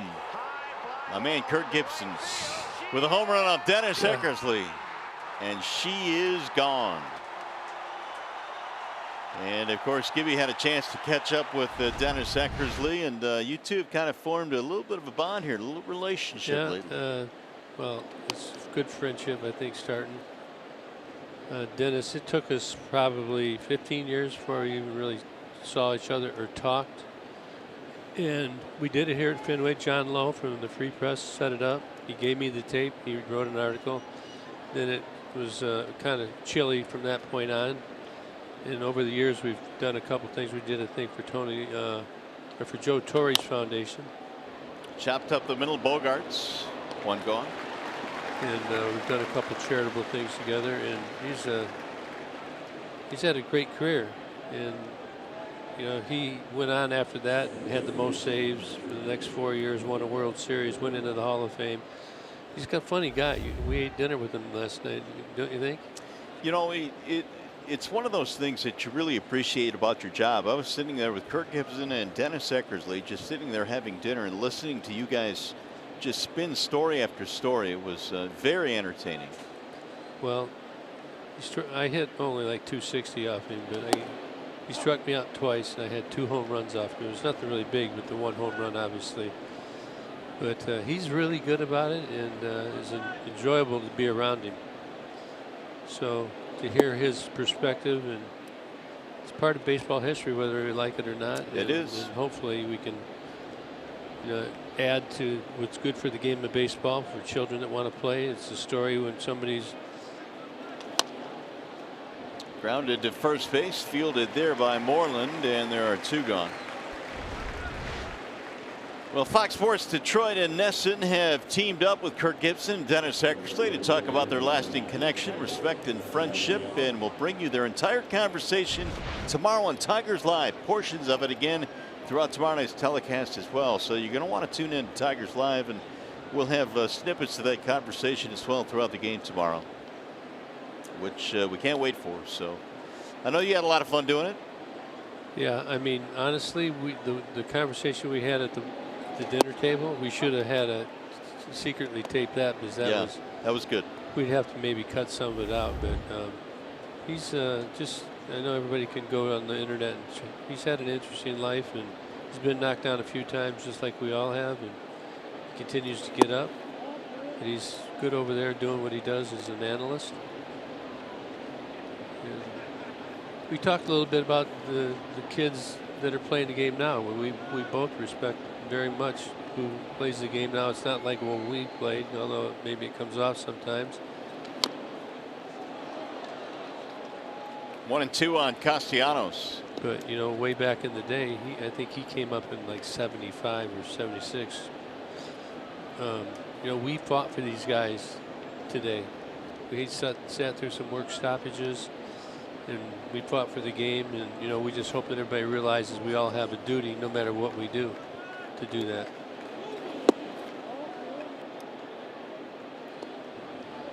Two and two on Castellanos. If you follow the pictures there, there's a story in itself. Indeed. Nicholas in the ball game, a couple of strikeouts. Here's the 2-2, and he drives this one in the air to left. Right at JD Martinez. 1-2-3 inning for Eduardo Rodriguez.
The fourth inning, you know, Hardy making his 5th start of the season for the Tigers.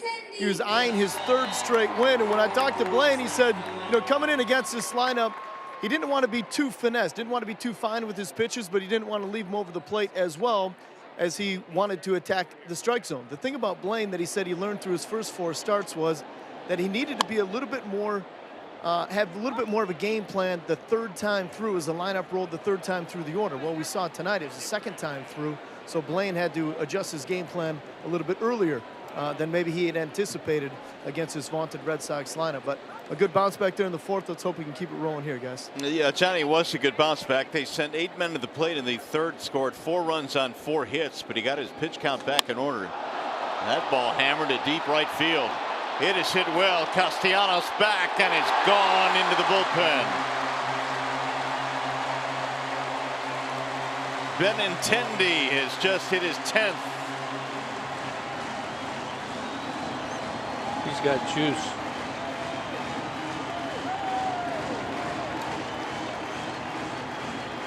It's like 7 home runs in his last 16, 17 games. On fire. Trying to get it down and away, and he left it middle. Look at this bat.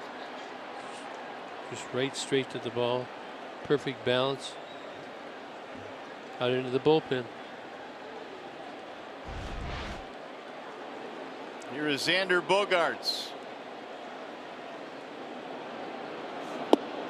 So the Red Sox scored 4 in the 3rd. They got 1 more here in the 5th. Yeah, Johnny was talking about he wanted to have a game plan for the 3rd time through, but in the 3rd inning he had to put that plan in effect to get out of that inning. That's how it goes. Good intention, but unable to stop them from scoring the 4 runs. Red Sox with 3 doubles and a homer tonight. They lead 5-1. You know, on the other side of it, you got to look and be fair. Blaine Hardy's given up the 5 runs. However, the Tigers have only scored 1 run in 2 games, or a game and a half. So true. Tigers have to find a way offensively. This is how these games go at Fenway Park. And there was a stretch earlier this year when Ron Gardenhire said just that. He said, you know, a lot of it comes down to the pitching, but you've got to give these guys some breathing room. And they went through a stretch earlier this year where they couldn't score runs. Stephen Wright shut them down last night, and Eduardo Rodriguez allowing 1 run tonight. So you have to identify what the Red Sox are doing to you. You have to make an adjustment. Tigers have 3 hits tonight so far. Red Sox 7. They've got Tigers do not. They have a double. Yeah, we got a triple by Jacoby. You see Bogarts right there diving. Already coming inside. Yep. There are times in a season where you really have to grind through the schedule. This is one of those times for the Tigers. They've been playing for a couple of months now. They're in a stretch of 18 consecutive games. They've had to deal with all the bumps and bruises. That's pulled to left field, base hit. But every team will go through those stretches.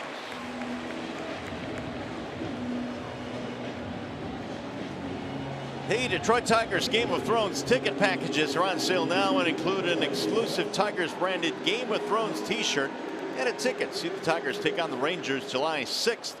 To purchase, go to tigers.com/GOT. Back-to-back hits here in the 5th, and here is J.D. Martinez, who is up to 320 with 20 home runs and 52 RBIs. Now Bogarts right there. Did you notice what that pitch was? Something off speed, and he really sat back. These guys were susceptible early the first couple innings. Now they've made adjustments. They're kind of sitting back, it looks like, and making sure they stay back on this changeup and the slider. And they're just reacting to the fastball. We kind of got a little bit of a primer on what the way of going about business this year is. Velocity, the hitting philosophy of the Red Sox this year. On the walk home last night? On the walk home. Look right here. See him staying on that ball, letting it come to him. Once you, what do you remember from that? Well, we ran into Tony La Russa walking back to the hotel. Of all people, we're walking down the street, and I hear "Gibby," and we turn around, and it's Tony La Russa, who's wearing a windbreaker, just walking down Lansdowne Street. And there's Tony. And he was talking about how these guys, you know, with all the launch angle in this era of launch angle, have taken a little bit of a different approach. And Martinez takes outside. Well, the one thing they can make it simple, I guess, we'll start with, is they're really trying to focus on not pulling that front shoulder off. Wasn't that his big point? Correct. Yep.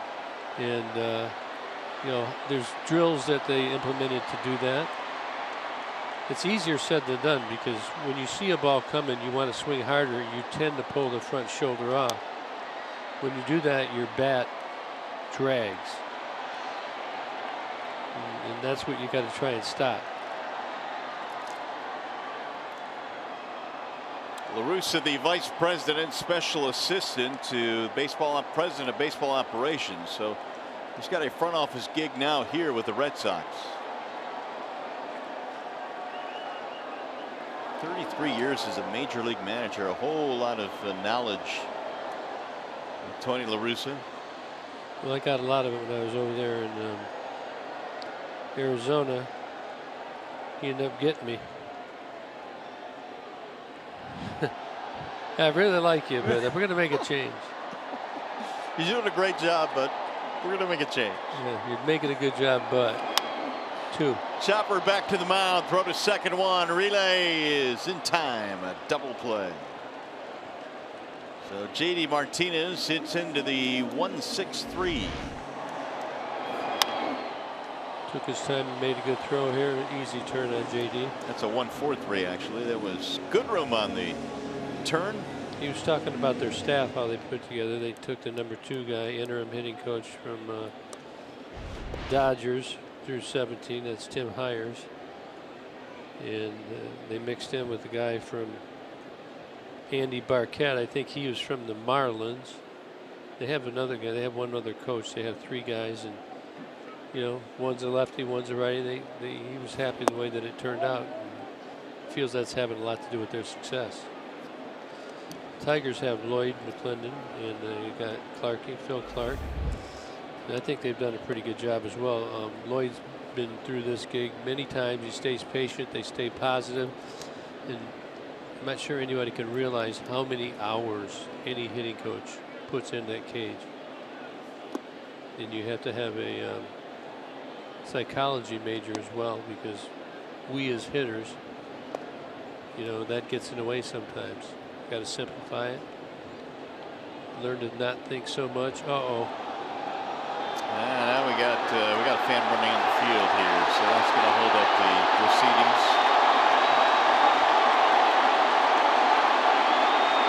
It's not going to last long. He was just taken down.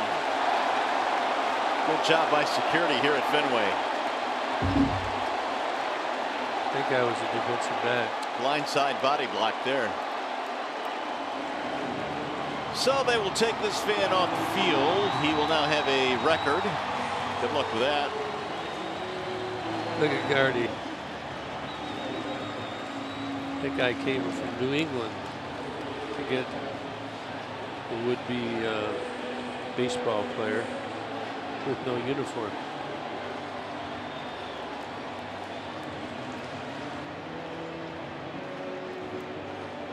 So the delay is a brief one. 1 ball and 1 strike on Mitch Moreland. Tigers down 5-1. The home run by Benintendi has extended the Boston lead.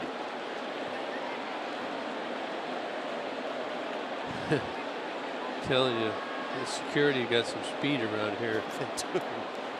And some tackling ability too. Boy, I mean, those guys flying.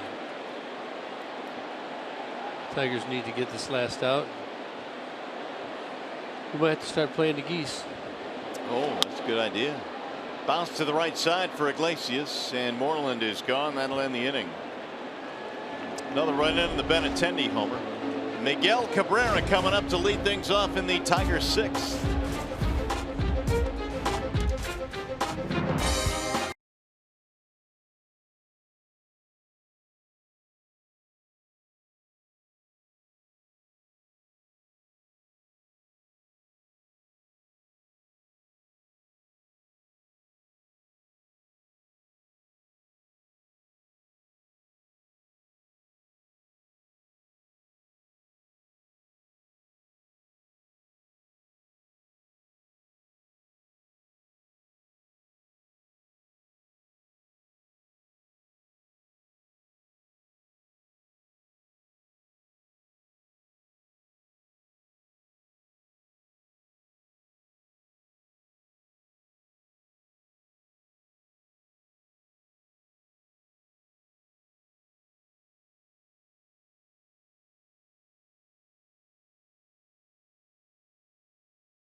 Official legal services sponsor of Fox Sports Detroit. Bell Tire for tires and auto service. Everybody needs a Bell Tire guy. And by Chevrolet, the most awarded and fastest growing brand the last 4 years overall. Back in Beantown here. We're in Boston for game 2 in the series. And 95 pitches into the game. Eduardo Rodriguez will go back to the hill, and he delivers a strike to Miguel Cabrera. Miggy and then Vmart and James McCann, 3-4-5 for the Tigers. Miggy is 0 for 2, but he drilled one his last at bat. A leaping play by Nunez. The second baseman saved a base hit. Back in the third. Great play, great timing. I'd watched Boston and wasn't sure how good their defense would be, but they played pretty good. That's line to left field. It'll drop, base hit for Cabrera. Here's our Xfinity high-speed pitch. 96. Low of 82. Leadoff man on.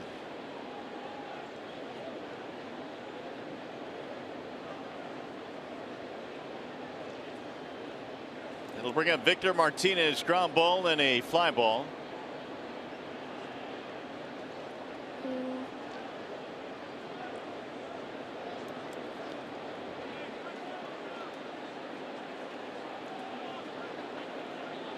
Got to make sure you don't get doubled off on a line drive here, down by 4. This one heading back toward the seats down the line. Long run. It's going to be caught on the run by Bradley. He came flying out of nowhere. And look how he came around that wind. When this ball came down, it really came back towards the field. It was in the seats. Watch him navigate this little corner right here. He sees it, gets to it, and then comes straight up. Makes the play. A lot of these balls that are going in the stands are still in play in many stadiums. This is so close right here. One gone now for McCann. Tigers need a big blow.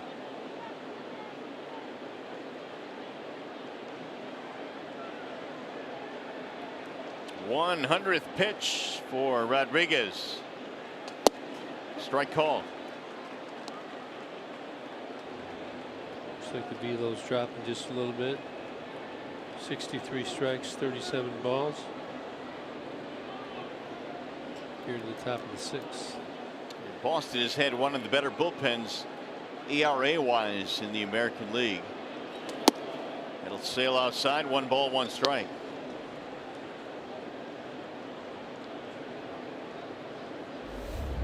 Got action out Boston's bullpen. Heath Hembry warming up. McCann's fouled out and flied out. Looking ready for a big fly.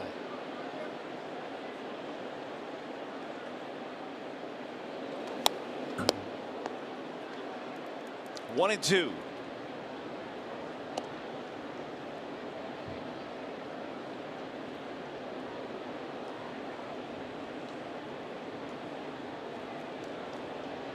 Tigers got a run in the second. RBI single by Iglesias to go up 1-0. Boston put up 4 in the third, and then Benintendi homered in the 5th. They lead 5-1.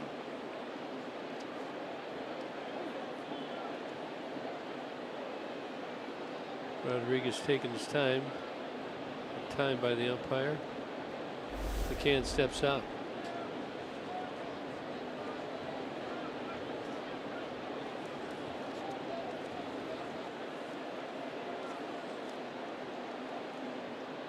Not going to throw it over there. What are you looking at?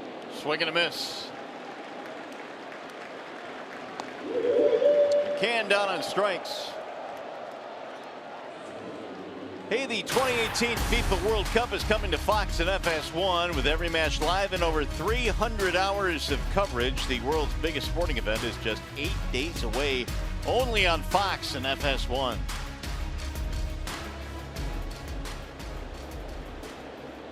Two gone now for Leonis Martin. That is the 5th strikeout of the game for Rodriguez, who came in at about 10 strikeouts per 9. Actually, almost 11 strikeouts per 9.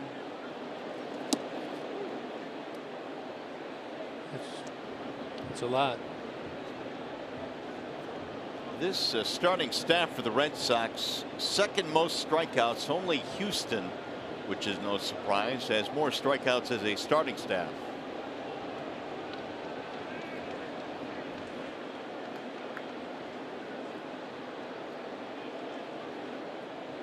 The 1-0.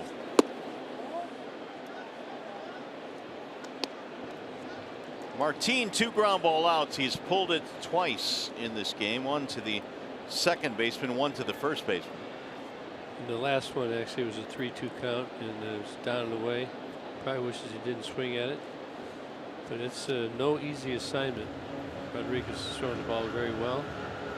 Tigers have not been able to score on pretty much only 1 run in 2 games so far off the Red Sox.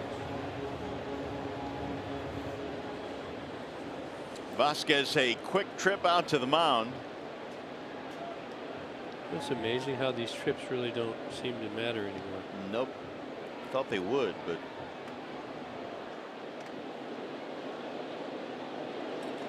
rarely do you see a team get to 6 mound visits. Have you seen one yet? I'm trying to think. I don't believe we have. Not in our games. No.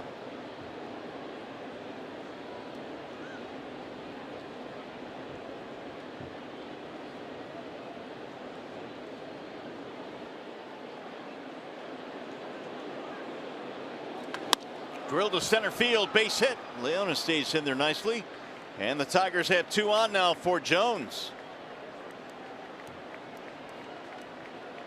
Okay, Leonis has looked really good at the lefty today. It's going to be it appears, for Rodriguez. 107 pitches into this game. He's going to leave with 2 men on.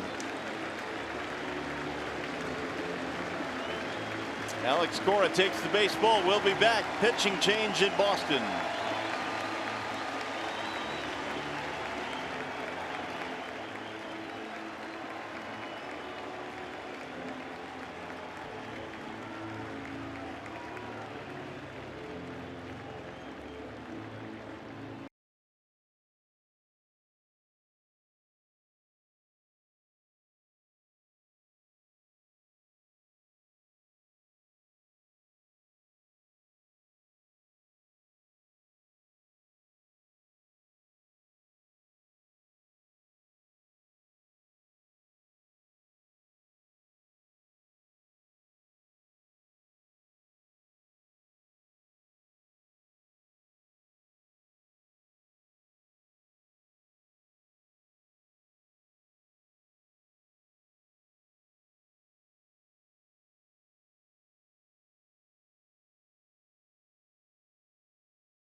Not in the lineup today. Remember, yesterday had to leave the game in the bottom of the 4th inning. Want to show you the video of that play.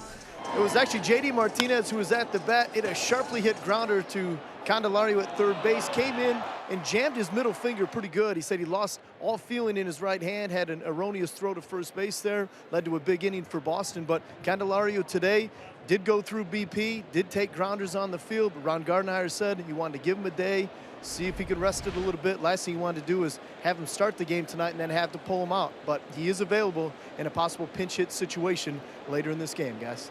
All right, Johnny, we'll see if we get there. In the meantime, here is Jacoby Jones with 2 men on, and he is one swing of the bat away from getting the Tigers real close. New pitcher, Heath Hembry. Look at him, fastball 95 miles an hour, slider around 89, and a curve 80, but more of a fastball slider. Swings and misses on the high heater. Here's our wall side windows pitching change. Heath, 26 games. You can see he's held 7 times, 32 strikeouts, only 12 walks. Opponents are hitting 260 off him.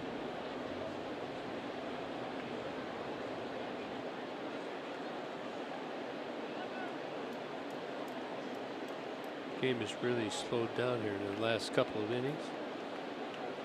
I don't know if the catchers are getting their signs crossed up, but it seems they're enforcing the clock, are they? Well, he's gone to 2-0 on Jacoby. Now 3 balls to no strikes and 1 pitch away from loading the bases. I give him the green light here for sure, because you know you're going to get a fastball here. You know it.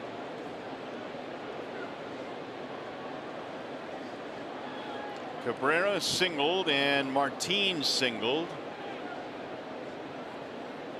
Chasing Eduardo Rodriguez, who threw 107 pitches. Hembry's 3-0 is way inside. That'll load the bases. You have a night, Iggy.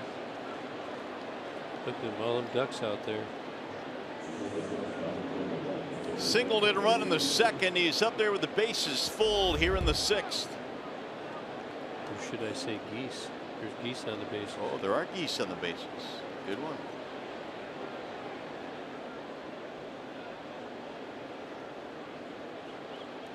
Got it.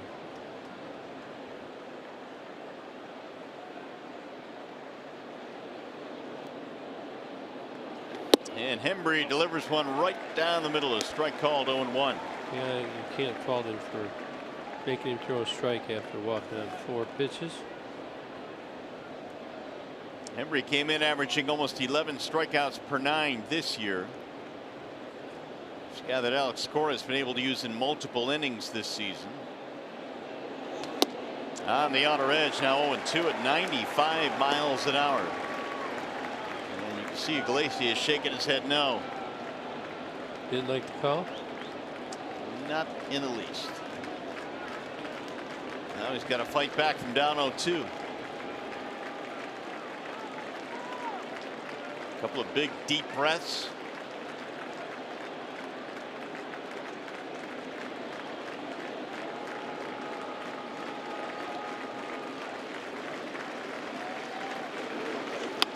Fought that one off on a soft line, but righted Moreland, and the Tigers will leave them loaded.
bottom of the 6th inning now. It's going to be Nunez, Travis, and Devers against Blaine Hardy, who has 79 pitches under his belt, and there's number 80. Yeah, he's hung in there pretty good, except for the one big inning. A good recovery since then. Nunez, a strikeout and a ground out. Foul back. Tell you, watching Blaine Hardy a year or two ago, I would not have thought that he would be a starting pitcher, but he's really changed the way he throws. He used to be fastball, curveball. Now he's got the change, a real good change, and the slider to go with it. Swing and a miss. 1-2 on Nunez. Only 2 innings have been rocky for Blaine in this game. The 4-run 30 gave up the home run and the single in the 5th inning. Benintendi's homer was a solo shot. It'll miss high. 2 balls and 2 strikes. More action. Barnes, the right-hander, he's been good. Most of the relievers for the Red Sox have been good this year. They got some guys that can throw hard at the back end. Yeah, big velocity. It's like that in a lot of places around the league. Bring in Rod Allen now, who's joining us from the studio back in the Motor City. And Rod, what have you seen out of these Red Sox tonight that have made a big difference against Blaine Hardy?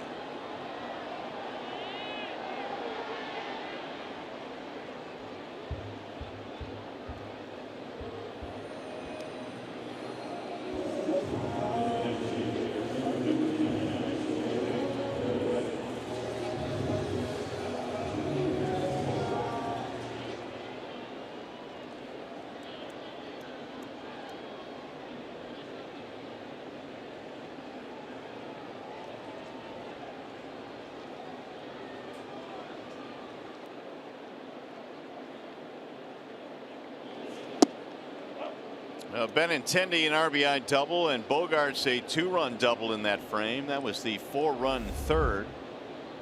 Sam Travis the batter here with 1 out. Little chopper back toward the mound. Hardy pouncing on it in time for the out. 2 gone. That'll bring up Rafael Devers. The Tigers offense has been slowed down in this series, which is kind of odd considering how well they have played over the years in this ballpark, at least recently.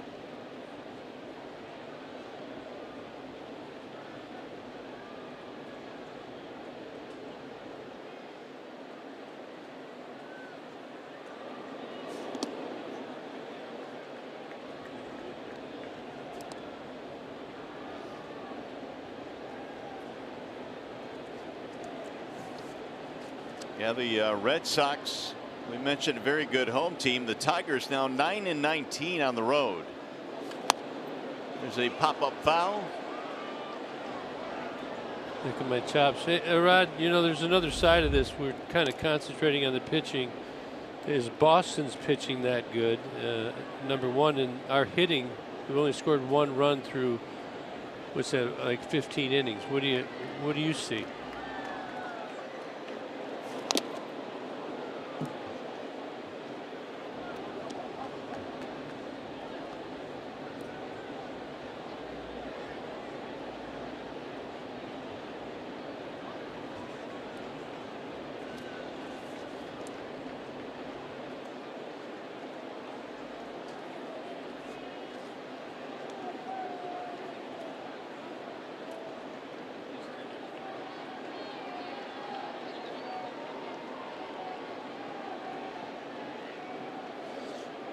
Yeah, and there is some youth in the Tigers lineup. It takes time against pitching like that. And I'm just looking over the last 2 days. We've really only had 3, maybe 4 innings when we've had a chance. We've really only had one chance to have a big inning, and the other 3 times we had a chance to get guys in with scoring position, and they have not been able to get the big hit. Hardy now is at 91 pitches.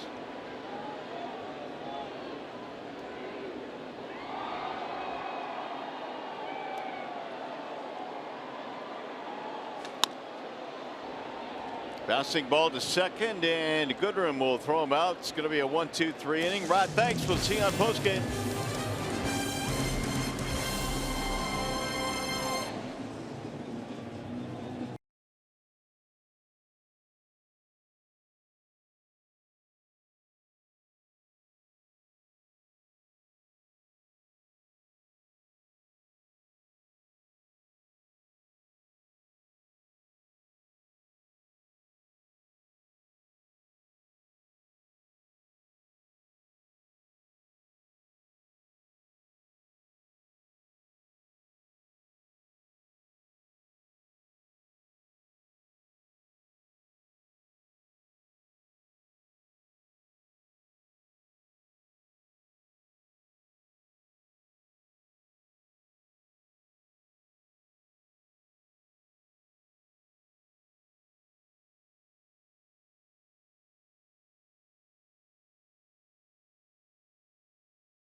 For heroes, because no matter where you serve or when you served, we stand ready to serve all military families. Back here at Fenway Park in Boston, game 2 in this 3-game set. Red Sox lead it tonight by a score of 5-1. And the Red Sox will dip back into their bullpen as we go to the 7th inning. Tigers desperately trying to get the bats going here. They have been shut down, only 1 run in this game. Only 1 run in the series so far. And Wallside Windows pitching change. Matt Barnes coming on. There you can see the numbers. It's his 26-game ERA, only at 2.10. Opponents hitting 140 off him.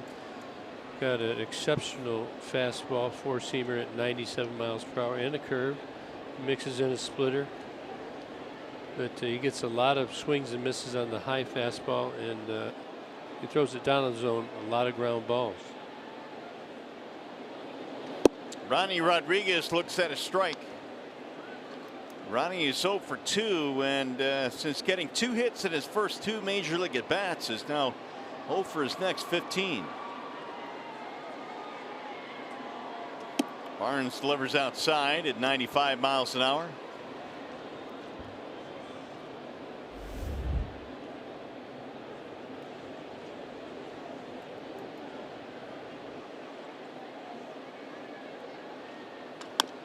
Hard hit ground ball to the shortstop, fielded there by Bogarts, and out number 1 is Rodriguez. You can tell that Ronnie likes the ball down more than up. I think the ball up he's really aggressive on, and has a trouble getting on there time in the ground ball. We were talking about the low cheese that Barnes throws. Gets the grounder. It's a pretty good result when you can get swings and misses and ground ball out of 1 pitch. Well, opponents are batting just 140 against Barnes this year, and he is tied for first with 14 holds. And that's in the American League. Nico swings and misses. So we've seen Hembry come out of the bullpen throwing 95, Barnes throwing 95, and that's somewhat pedestrian these days out of bullpens. Well, 95 is not that fast, but so they say. I mean, it is fast, but there's 95 plus is what most of these guys out of the bullpen are throwing. They play. I think they pitch a lot more than they used to back in the day in preparation. More arm strength, more exercises. The diet is better, and they probably throw more spread out over a period of years. Well, that's good, but it also could be bad. They get to where they blow out, have to have surgery. But used to be when you had surgery, you were done. Now you have surgery. They're much better at repairing and rehabbing. You'll be back in the game better than ever.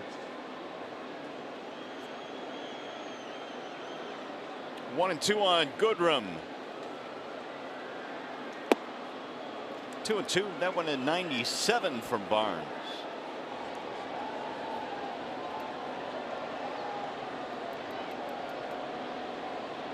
They got the lights going here at Fenway. Yeah, wow, what's that all about? I don't know.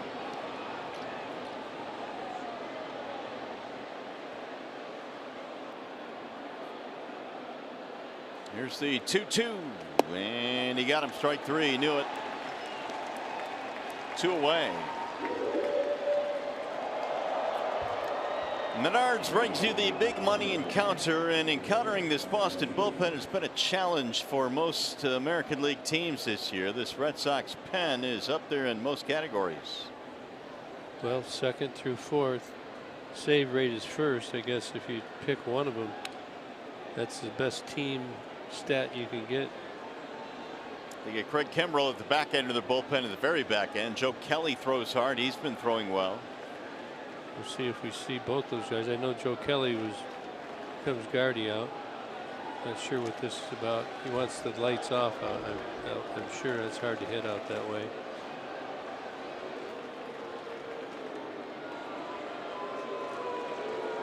See, everybody's got their phones on. Not too bad. It seems like some are over in right center. There's a lot on. They're starting to turn them off.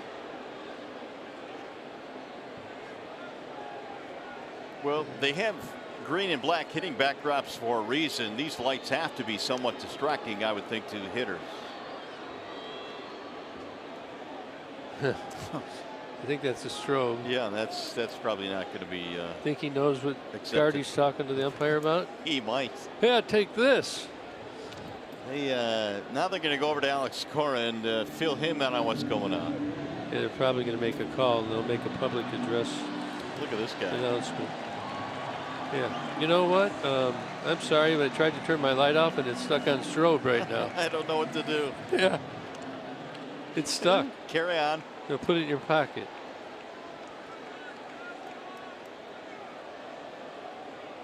I don't know that they've made an announcement here at the stadium to turn off the lights. This guy's going to town. Yeah.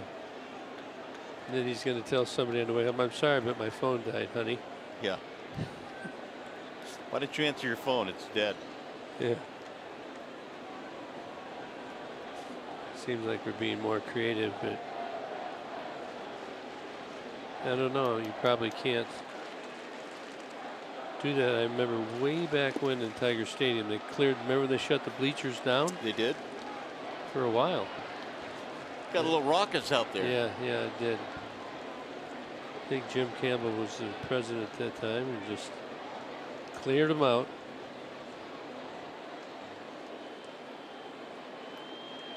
Castellanos 0 for 3, couple of strikeouts, lined out to left in his last at bat.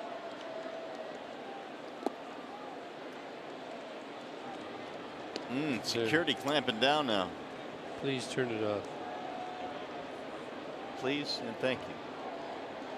If you don't, we may have to go for a walk. You don't want that. Now see, these are not rule followers here. And they're laughing. Nick waiting on a 2-0. Strike call. Anywhere from 95 to 97 for Matt Barnes out of their bullpen. A career best 11 inning scoreless streak going. Get him, Nick. Didn't go. 3-1. Look at, they got a 4-run lead. 2-1 count. That's you're thinking fastball, right? But this goes to show you they mix it up all the time. if you're a guy who cheats on the fastball, he would have had you right there.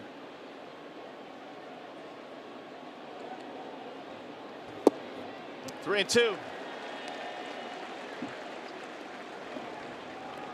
Nick seemed like he was in between or did not pick that up very well.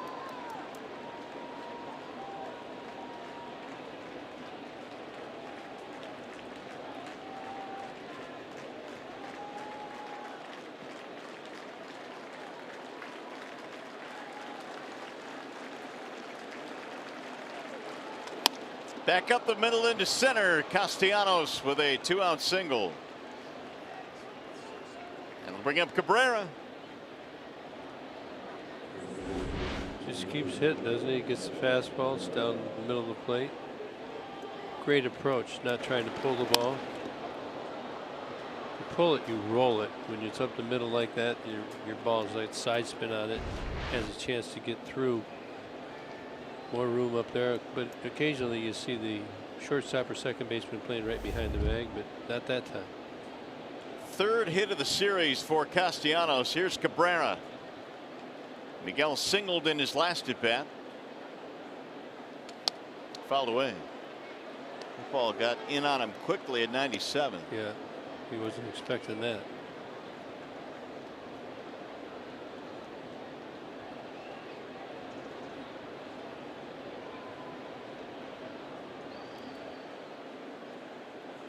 Miggy probably should have 2 hits in this game, but his line drive was snagged on a leaping play by Nunez early in the game. Did he go? They will appeal. Did not. You know, Miggy always does that. You notice that? Yes. He points down there. It's part of his. He does it really good. And it looks like it's really close, but he takes his hand off the bat and he points down to first base. I think he gets, that's close, and then he immediately says check it. Of course, he's one of the guys that maybe gets the benefit of the doubt. He's earned it.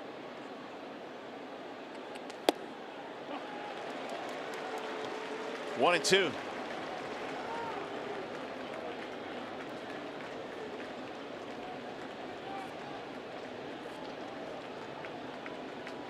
Miguel throwing him up, it looks like, and front side cleared right there. Couldn't pull the trigger.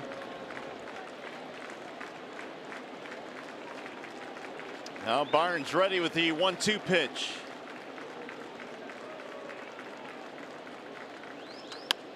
Fouled away.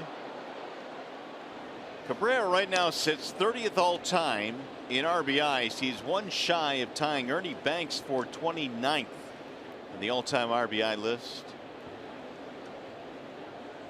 Just looking at it, was a 146. Barnes right there. Nick, it's kind of late. You're down to your last 7 outs, so maybe not a time. But if you could steal one, and just get a run here and get you closer. Not really paying attention over there. 2-2. Victor Martinez waiting on deck. Tigers need base runners here. They're down 5-1 in the 7th. Boston got 4 in the 4th. They added 1 more in the 5th.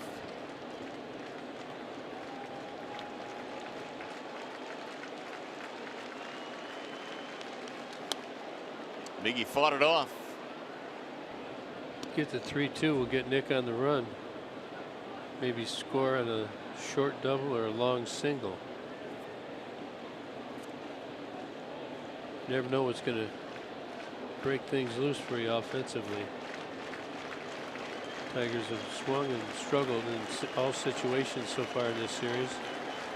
Looking for something to happen to give them a little energy.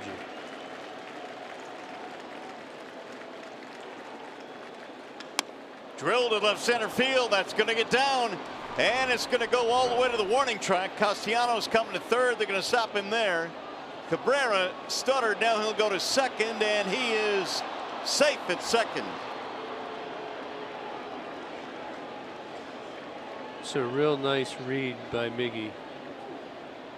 Like I said, as a 3-2 count, Nick's on the run. Maybe he scores right there. Watch Miggy. He comes around first. He was not going to go. Does a good job of reading. He sees the ball go off the tip of the glove of Bogarts. Then he goes in. Flying Miggy, that a boy. Ooh. Oh. You gonna check? Nope. Apparently not. That foot came off, but the back went on. Second and third now with 2 outs. Need a big hit here from Victor. Good sign to see Miggy get the head out in that hard fastball like that. Martinez 0 for 3. Swing and a miss. Through 97 right by him. That was a single and an error on the center fielder Benintendi.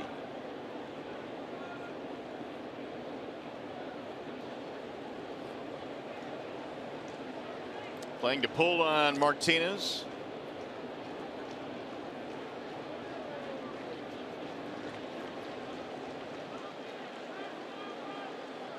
The 0-1. Couple of 97-mile-an-hour heaters. And you'll see another. MLB at Bat is your #1 Detroit Tigers app. Get Tigers home screen icons, features such as MLB.TV Game of the Day, pitch tracking, in-game highlights, live radio broadcasts, and more. Download MLB at Bat today. 0-2 on V-Mart. Just kind of elevating V-Mart with the 97 piece. Got to believe he's going to do that again. Although sometimes pitchers try to trick you, it doesn't work out. Good block there by Vasquez. Oh, and that one got him pretty good. It's a real good block. Watch how quickly he gets over in front of this ball. He slides, he knows where it's going. He reads it right into the chest protector. Good anticipation. And that was in slow motion. In fast motion, that's not very easy. Okay, you're a catcher. You got to really be on your toes. And when it gets late in games, you get worn down. It's kind of hard to kind of focus in a lot of times, but you need that focus to make a play like that. Could get lazy, but he did not do that. The 1-2 way high. He overthrew that one at 98. Going for a little extra, wasn't he? I think Victor's a pretty good off-speed pitch hitter. When you get a little older, you've seen more of him, you have a better sense.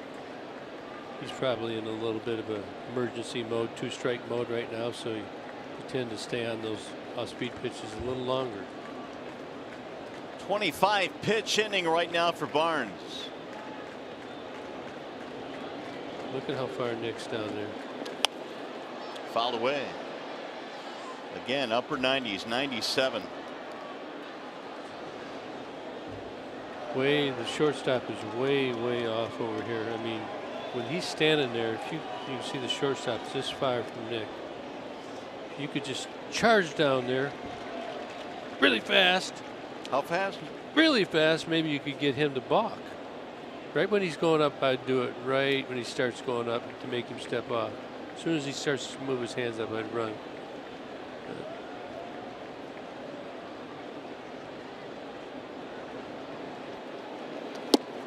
Just off the plate inside at 98 again. Now it's 3-2.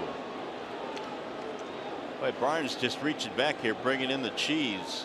You got McCann waiting on deck. Castellanos got his start with a 2-out single. Cabrera with a base hit. Off 23 feet, you can see there, Nick is. Good number. You see 3-2. V-Mart battling. He's got a piece right there. He just finagles something in there. Scores 2 runs. That changes things then. Tigers trail by 4, 5-1.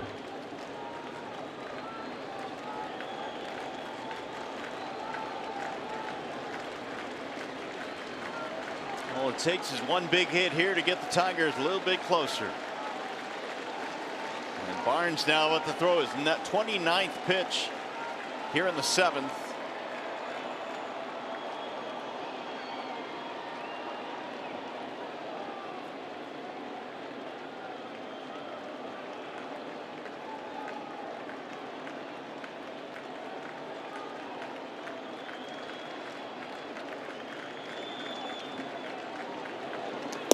Ball 4 high. That'll load the bases.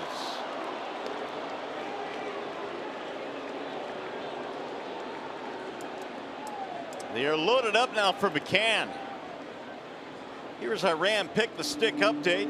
And again tonight, not a whole lot going on. You got a couple with Iglesias. Yeah. What are you doing over there? I got a 1 with Miggy. And that's about it. However, McCann now has a shot to do some things. Dana Levangie, the pitching coach, coming out to give Barnes a little bit of a breather here. They have action, and that would be Joe Kelly. Barnes got the first 2 men in the inning and now 3 straight base runners.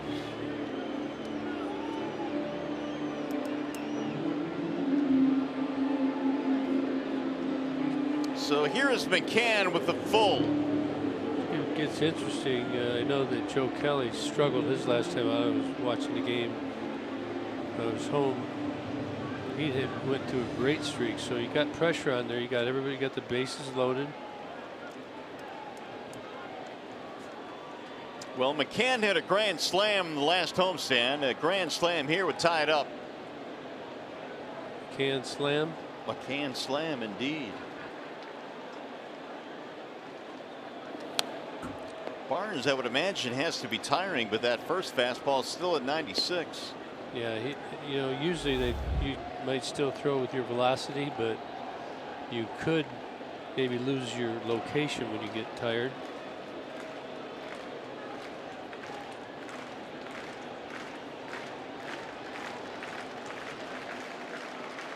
Mack is 0 for 3 in this game, fanned in his last at bat.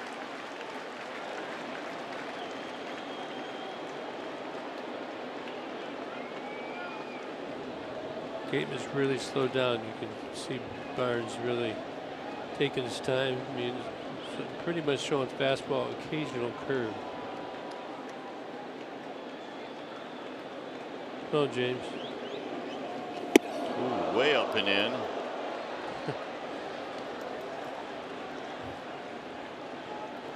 Longest average time of game right here in Fenway Park, second only to Yankee Stadium. That's pretty much every year. Yeah, pretty much. I mean, it doesn't vary much, does it? No, when you get the Yankees and the Red Sox in here in the playoffs, yeah, they sell coffee late here. Yeah, 4-hour games plus. Look away. Now 1-2. Usually when a guy throws one up there, buzzes your tower, they're not going to try and come in there again. That's why I said that. But again, he's 97, 98. It's not sitting on a tee. You're the hitter. You got to be in full emergency mode. Just shorten up. Victor did a good job of that. Foul the balls off in the zone. Hopefully they make a mistake. You can get one. If not, you take your walk. Here's the 1-2. 2-2. Just a little bit high. Yeah, this is tough. He hit his tower buzz. Look at it's up, and you get. Ooh, that's a ball locker. It looked like it was just barely off the plate.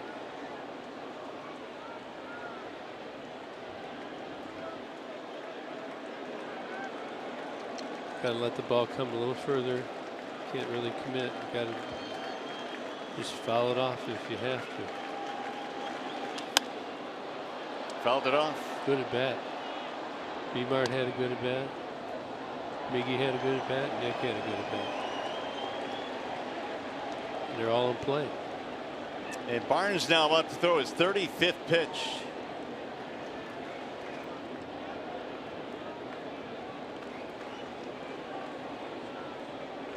Two and two in McCann. This started with a 2-out single by Nick. Let's see, everybody's running around here. That's what I want to see right here after that.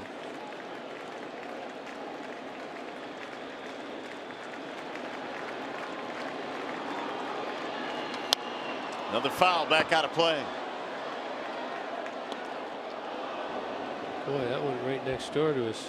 Gotta get some room here so it doesn't handcuff me.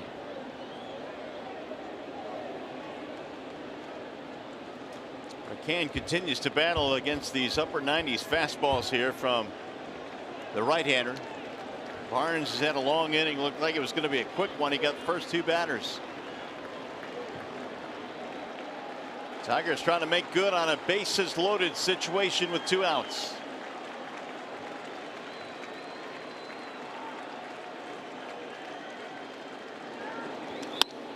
Back up the middle, Bogarts, and he'll tag the bag for the out. And for the second straight inning, the Tigers leave him loaded. Coming up, the Consumers Energy 7th inning stretch.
Ballpark. Gibby's been a little bit frustrating in this one. The Tigers leaving them loaded in each of the last 2 innings, and they've had their chances tonight, but Red Sox have gotten it done. Yeah, it's been a frustrating series because the Red Sox have come up with the hits.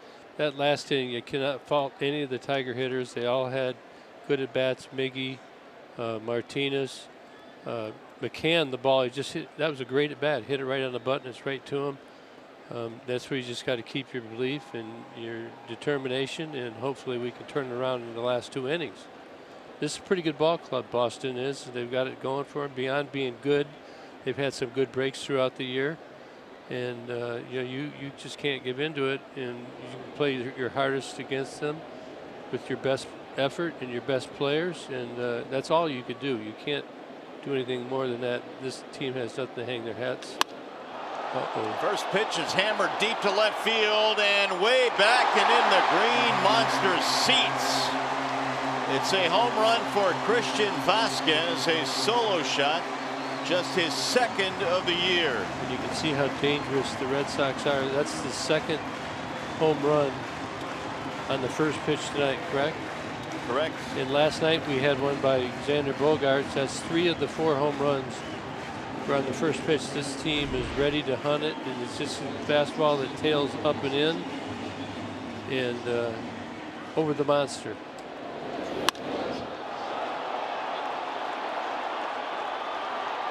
Second home run of the night for the Red Sox. Benintendi has the other, and now it's a 6-1 ball game. The Here's a high fly ball to left field. That ball hit pretty good. Going to the track in front of the wall, and Jacoby makes the catch. We got a wall side windows pitching change. It is Buck Farmer, 30th game to the ERA up there at 626. Opponents are hitting 318. Buck's got good stuff. Got to learn how to locate more. He's been working on it, and I think he's a much improved. Got greeted there rudely. Yeah, it didn't take long. Vasquez, their number 8 hitter, has 3 hits, 2 of them for extra bases. Here's Benintendi. 6 innings out of Blaine Hardy tonight. He allowed 5 of the 6 runs.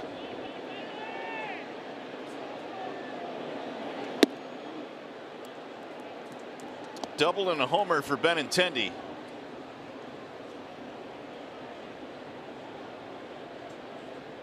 Red Sox now with 9 hits.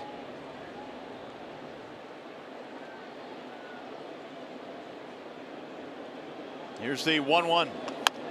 Right back to the mound. Farmer handles this one.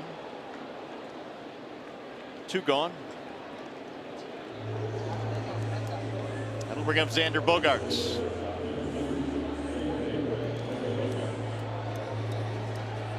Boston hit 2 homers last night. They got them from J.D. Martinez and Bogaerts. Tonight, Benintendi and Vasquez. Although Xander's had another big night here. 2-run double and a single. He's played well. He's a good player. We knew that coming in. He continues to develop. Joe Kelly and Workman. Bottom of the 7th here, 2 outs. Got to get out of here real quick. Get some runs.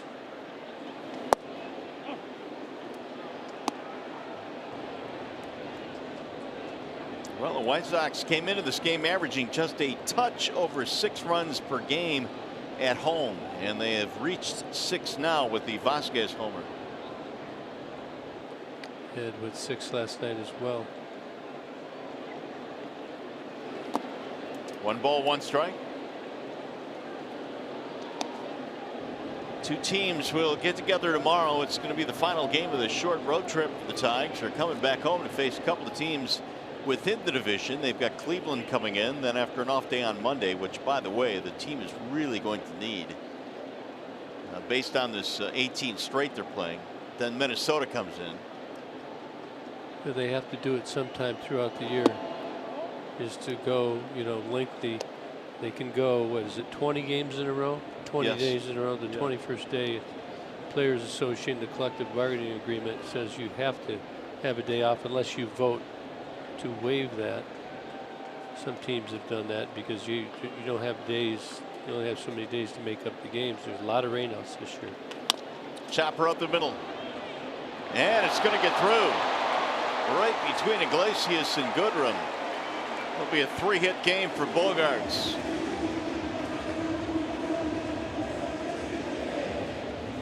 A Sunday, June 10th, the Tigers take on the Indians at 1:10 p.m. It's Negro Leagues weekend. Come on out and see the Tigers honor former Tiger Torrey Hunter. Special pregame on-field ceremony. If you'd like tickets, call 866-66-TIGER. Go to tigers.com and honor Torrey Hunter.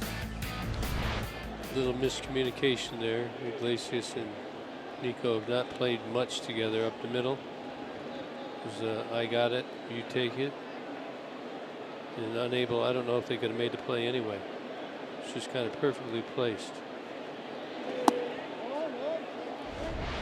Here you got it right up the middle. You see Iglesias and Nico. And the ball goes up the middle. Now, if you communicate, then you know that if you know that it's your ball, you can approach that a little more aggressive. But because of the unfamiliarity, that's what you're going to get from time to time.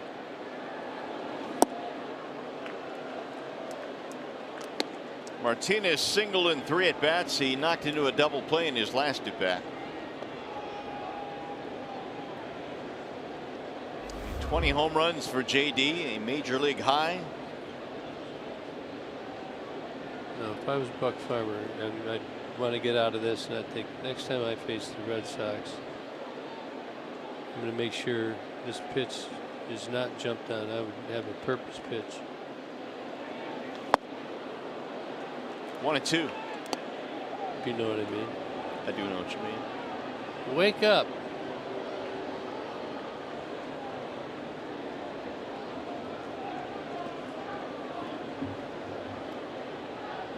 Tigers led 1-0 early in this game. It's been all Boston since.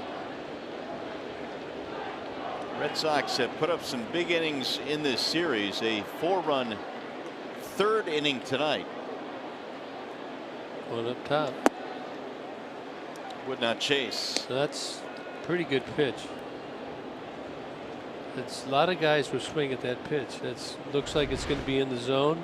Then it kind of just rides up there. JD locked in. He lets it go. You can see it was almost ready to swing. That's really a hard pitch to put in play if you swing. On the ground to the shortstop, Iglesias. He'll shovel it to second for the force, and that'll end the inning. Another run in on the Vasquez homer in Tigers baseball tonight, presented by Bell Tire.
Eduardo Rodriguez came into the game against Blaine Hardy and threw his throwing a beauty. He had won 3 in a row. You can see all of his pitches were working. He had the little slider cutter right there. His changeup was good. He's featuring 94, 95.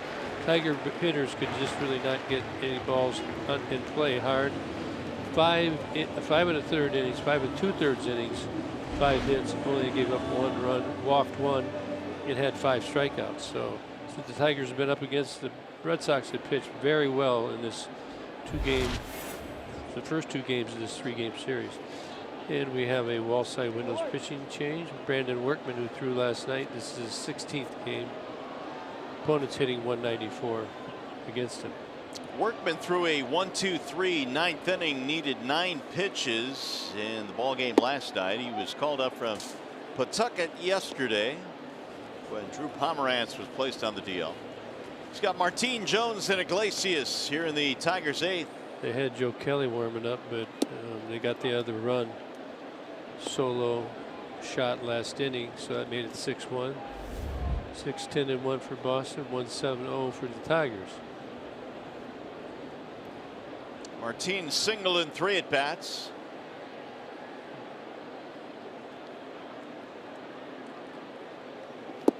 Swing and a miss. 1-2. I'll tell you, when you come into this park and you play, whether you win or whether you lose, you always are drained mentally. It just really grinds you down. It's a different kind of surface to play on. Grass isn't as good as other parks. In the air toward left field. And JD Martinez hauls it in. One gone.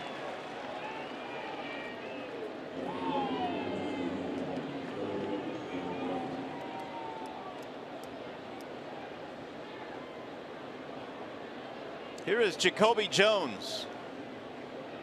It's been a good night for Jacoby on base 3 times, walk, single, triple, and he has scored the only Tigers run tonight.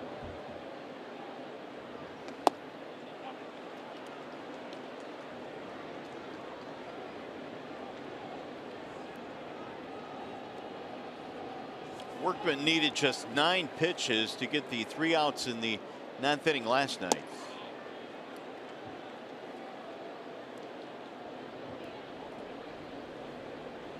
Coleman now in the Tigers bullpen. Lewis has been good for Detroit.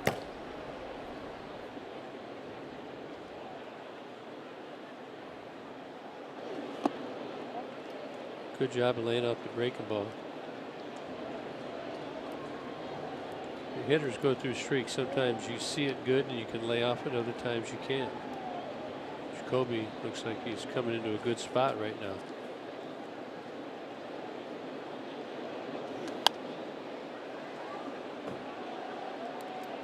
Two and two on Jones.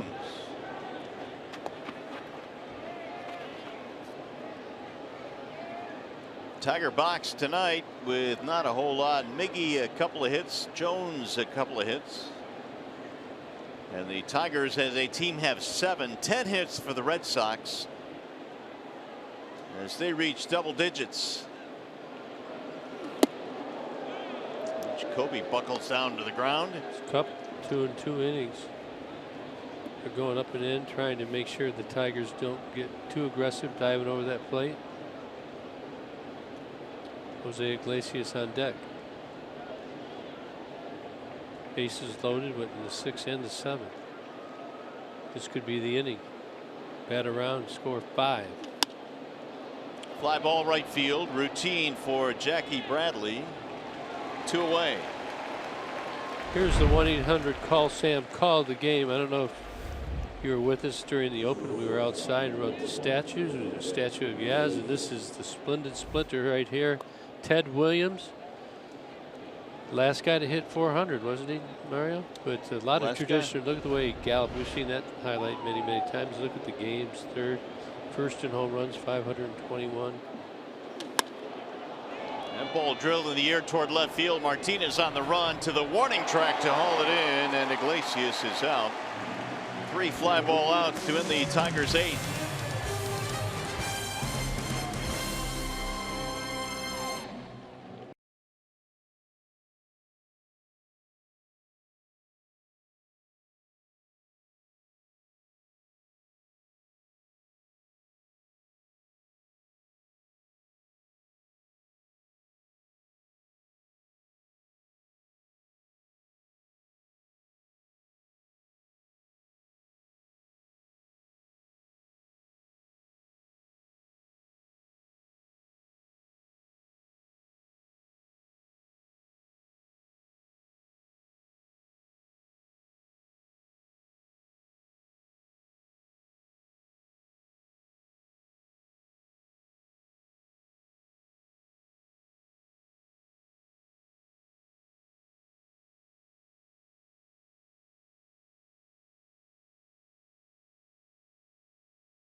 Expectations of what a bank can be. Come to Comerica, your Metro Detroit Chevy dealers.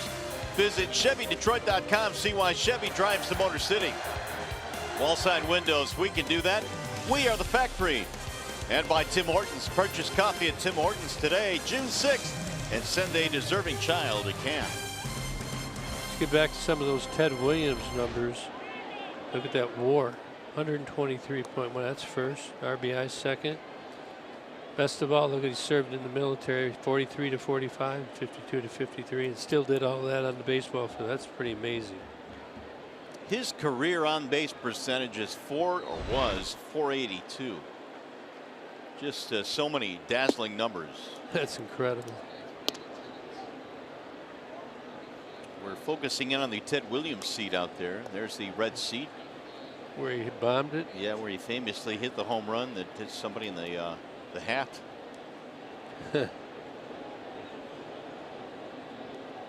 Seat number 21. Coleman missing outside to Mitch Moreland. Luis Coleman, this is his 12th game. He's had 2 holds, ERA at 126. Whip is great. Strikeout to walks ratio, very good. He's got some good stuff. He throws that little, like, it's not, I wouldn't call it sidearm, low 3/4. Good movement. It's a different look, though, isn't it? Yes, it is.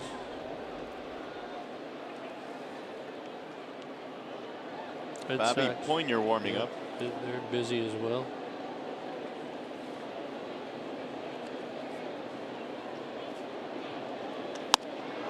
Pull down the right field line, going to the corner. Castellanos on the move, dropped it. It's a fair ball. To the corner it rolls, and to second goes Mitch Moreland. Looked like he may have overran it a bit. They did a good job of going down to the corner, but that wall, that's a crazy corner to play right there. Just look how he's going towards the pesky pole, and yet the ball came back. That's a slope down. It's a gravel surface. He just probably got disoriented a little bit, and he hasn't dealt with that. That's, I think, just inexperience, and hasn't played many games here as well. But you live and learn. You know, he's busting his tail out there like the rest of the guys, but we know we want to catch him. Here is Nunez. Oh, he would have, if somebody was there, he had a double play. He caught that. Coleman immediately turned to throw to second. It held up. Yeah, Nico didn't have time to get there. The ball was hit so hard. Wow. Look at this. This has got him quick. Nice. He actually reached to the other side with his glove across his body. That is quick reaction. You can't say he wasn't focused on the ball. Sam Travis looks at a strike.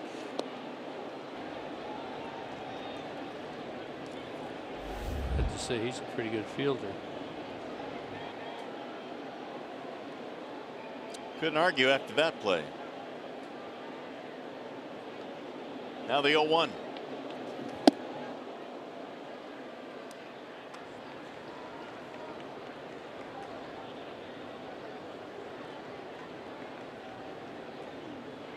(6-1) Boston. We're in the bottom of the 8th. The runner is second, 1 out.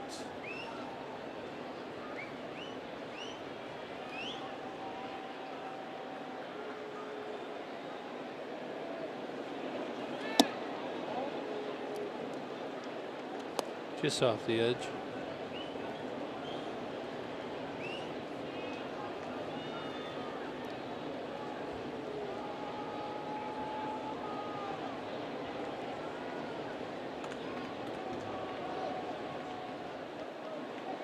Now the 1-2. Line to right field, base hit. Charging Martin. They're going to try to score the run. Throw cut off. Breland not in time. I think he pointed to himself there as if to say, my bad. Leonis did a really good job of taking command. It looked like Nick was going to go after it at first. Watch Martin come on, get it really fast. He has the stronger, more accurate arm. And they're going to send him. They're up by 5 runs. And Miggy cuts it. He made an errant throw. A good pick by McCann, so no further advancement. Moreland actually slowed down around third. Then he was given the wave sign by Carlos Fabulous. And he was able to score. That'll make it 7-1.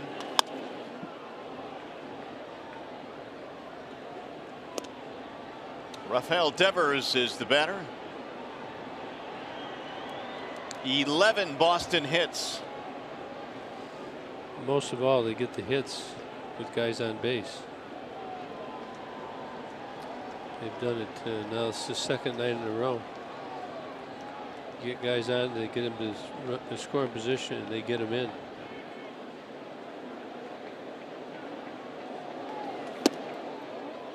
Miguel playing behind at first base on Travis. Kind of the rule, 6 after 6, so they're down by 6. It's after the 6th inning. If you play up tight like that, they don't generally run on you.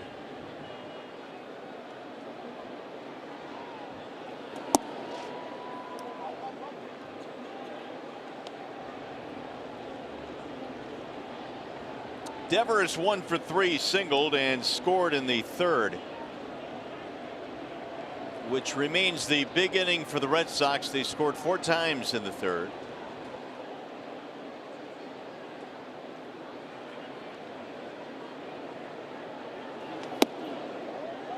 Kind of cut the Tigers down a little bit. You tend to press when you don't score, and they've continued to throw the effort in there, but the results have not been good.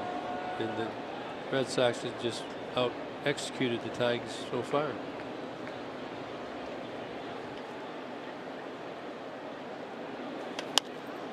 Fouled away.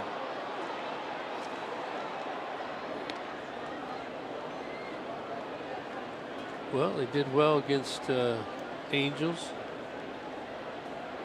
Some of the elite clubs, they knew that coming in, Boston was going to be a different type of test. Still got 3 outs left. We got to get the geese flocking. They don't hear any search parties yet. Nope, not yet.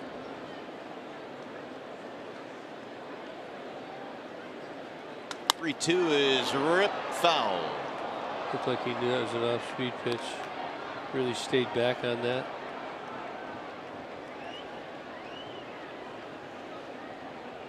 So what you do with off-speed, look at, he steps and he waits. Lets that ball really come to him. Pulls it foul. This kid has not hit very well this year. He hit good last year for Boston. Work in progress. Hard sometimes to kind of look at some guys and say, well, he had that great first year in the big leagues, and you would expect him to continue to build on that, but he's 21 years old. You really can't expect it every year. All players pretty much, I won't say all, but the majority of the players have years when they get pulled back a little bit. Their opponents make adjustments to you, and sometimes it catches up to you.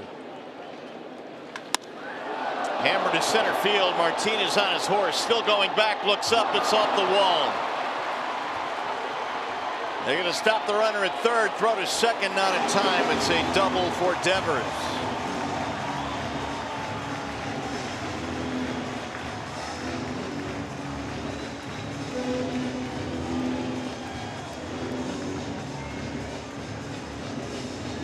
Well, again, he stays back. This ball's out over the plate. Probably has it's right on the outside corner, and he's just all over it. You know, if Buck's tipping something, it looks like they know what's coming right now. And Martin with a pretty good play to get this ball in quickly. Did not score. Sam Travis stops at third. That will not go in the Slide Hall of Fame right there. No. Devers on with the double. That is the 6th extra base hit of this ball game now for the Red Sox. Here's Vasquez. Tigers bringing the infield in a couple steps. Vasquez hit a homer off Farmer in the 7th.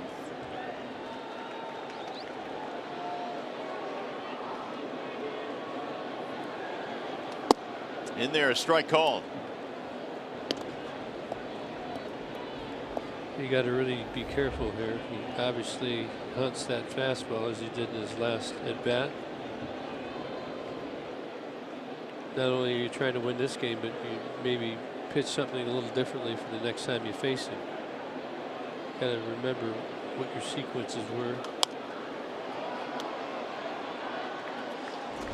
Time for the DTE Energy Know Your Own Power. 2 home runs in the 5th. Benintendi and Vasquez in the 7th. So the Red Sox with a couple of home runs each night so far. Last night and tonight. Detroit has not been able to match them offensively yet.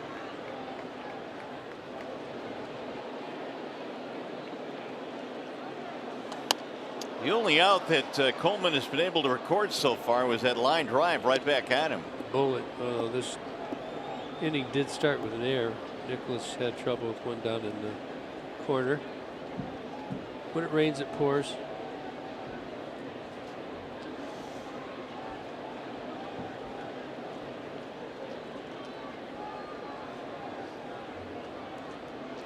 Vasquez, big night, single double homer.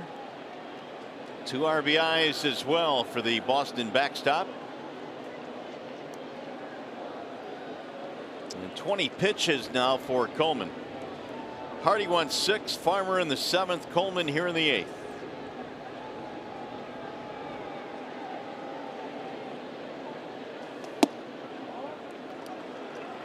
One and 2. Vasquez looks pretty comfy right now. Buck throwing that on the outside corner, and Vasquez is kind of diving out there. Got to keep him honest. Use both sides of the plate.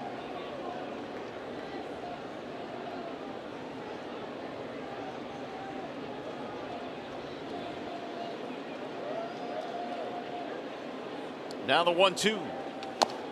Chopped it foul. Hit that one on the ground.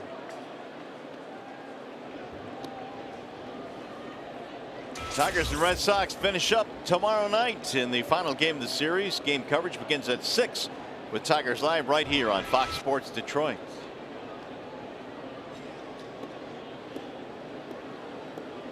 Matthew Boyd will be towing the slab tomorrow night for the Tigers, and he will try his turn at slowing down this Boston offense. Good challenge.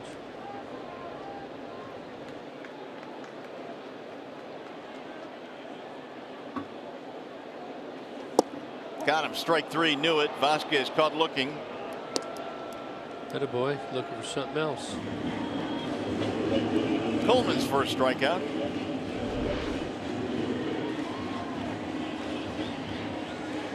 There you see it. He was looking for the slider, it looks like. Didn't get it. Came really slow down the last couple innings. Lots of time in between pitches.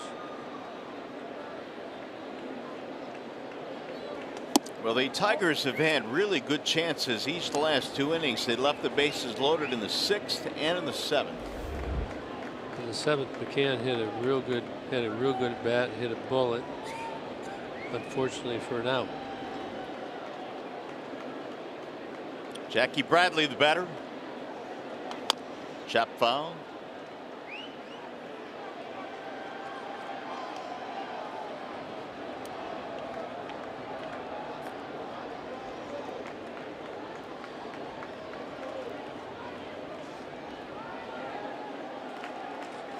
Game right here, again, it gets frustrating. Down by 6. A little slow out there. You got to just watch the body language. Oh, Man, he drilled it. oh, you can hear that up here. That ball thwacked right into the backside of Jackie Bradley. Hit for the 2nd time in this game. So it's a conversation now.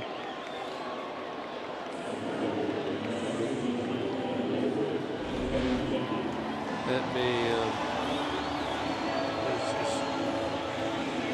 There you go. That's a good spot, isn't it? If you're going to get hit, should be okay. Got away from it. So McCann out to the mound, and here comes Rod Gardenhire as well.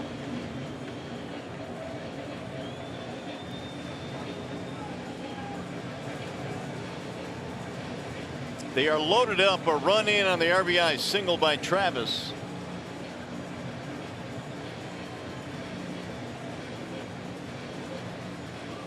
That's going to be it. Coleman will not survive here in the 8th. Tigers will bring in Zach Reiniger, and we'll be back.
Ever inside Fenway Park.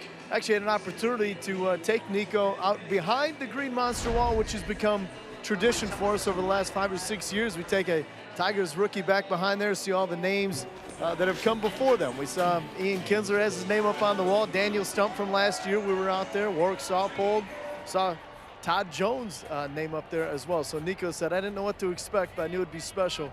And certainly you could tell he was moved having a chance to see some of the great history here inside Fenway Park behind the Green Monster. Hey, Johnny, what's the oldest name you saw up there? You know, it's a good question. I didn't spend enough time in to tell you what the oldest name I saw, but I do know that when we were in there before, they had the 86 World Series team. There's a roller towards second base. Reiniger comes on, and he'll get the out to end the inning. So that'll be that for the Red Sox. We'll go to the 9th, 7-1.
All right, guys, thank you. As we go to the 9th inning, Ronnie Rodriguez will lead it off, and a new pitcher is on now for the Boston Red Sox. Bobby Pointer is on in a 7-1 ball game. Last call for the Tigers here.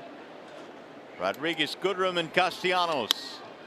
Pointer fastball, change, slider, curveball, only about 91, 92 on the fastball. Uses the four-seamer about 65% of the time. Mixes in the changes in the slider. Occasional curve. This is 9th game and 9 strikeouts, 1 walk. Ground ball to third, straight at Devers, and Rodriguez is out 1 away. Here is the upcoming matchup. We got one more game in this series, presented by Wallside Windows. Matthew Boyd and Jalen Beeks will make his major league debut tomorrow for the Red Sox. Yeah, he'll be excited to be here in Fenway Park. And Matthew Boyd, 3-4 record, 11 starts this season. He's pitched well. So if the Tigers do not come back, it'll be a little more pressure on Matthew, but he seems to be up to the task every game. It seems to be a little better. And he has have the advantage of watching these Boston Red Sox for 2 games. And he can formulate his plan and tailor it to have watched what they do. Nico a walk, otherwise 0 for 3 in this game. Tigers Live post game coming up. You'll hear from the skipper, Ron Gardenhire. Roll to third base on the backhand, Devers. And scooped it first for the out by Moreland. What a play. Pretty good. Got his glove close to that hop. Made it the short hop. Strong arm across the diamond. By the way, Fox Sports Detroit and Nesson have teamed up with Kirk Gibson, Dennis Eckersley to talk about their lasting connection, their respect for each other, and their friendship as well. We'll bring you the entire conversation tomorrow on Tigers Live, and portions of it again throughout the broadcast tomorrow. Gibby had a chance to catch up with the Eck and talk about their connected past. That's coming up tomorrow. Make your plans to tune us in. Tigers down to 1 final out now. Castellanos stands in. Nick had a single in his last at bat. Tigers have not been without their chances tonight. They loaded the bases in the 6th and 7th. Here, Nick, you want to be careful here. They may pitch him inside this at bat, so you don't want to be diving into that and get anything on the bone.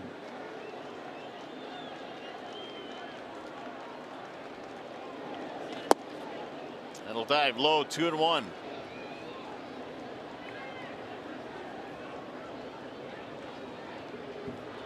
Don't think anything will happen, but you just never know how people mistake things. Nobody likes to see the players get hit. Foul back out of play.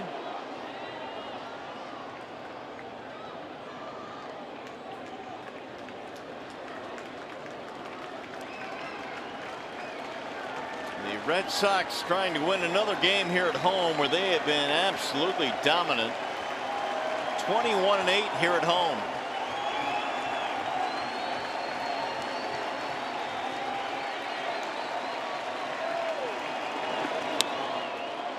Boy, how did he foul that up? I don't know. It came in on his hands. This is good. One of the ways you stay alive right now. Watch Nick. He pulls that in really tight. The ball's guiding in on him. Look at it. See, he brings that elbow. Look at that back elbow, how tight it is. Watch it, how tight it is in that backside. Just gets a piece, fouls it off. Good pitch. Concede that, but live for another one. Hopefully a mistake.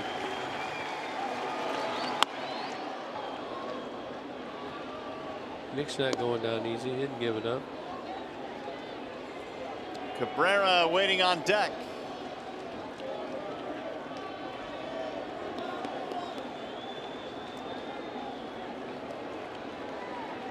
Hembry in the 6th, Barnes in the 7th, Workman in the 8th, and now Pointer here in the 9th.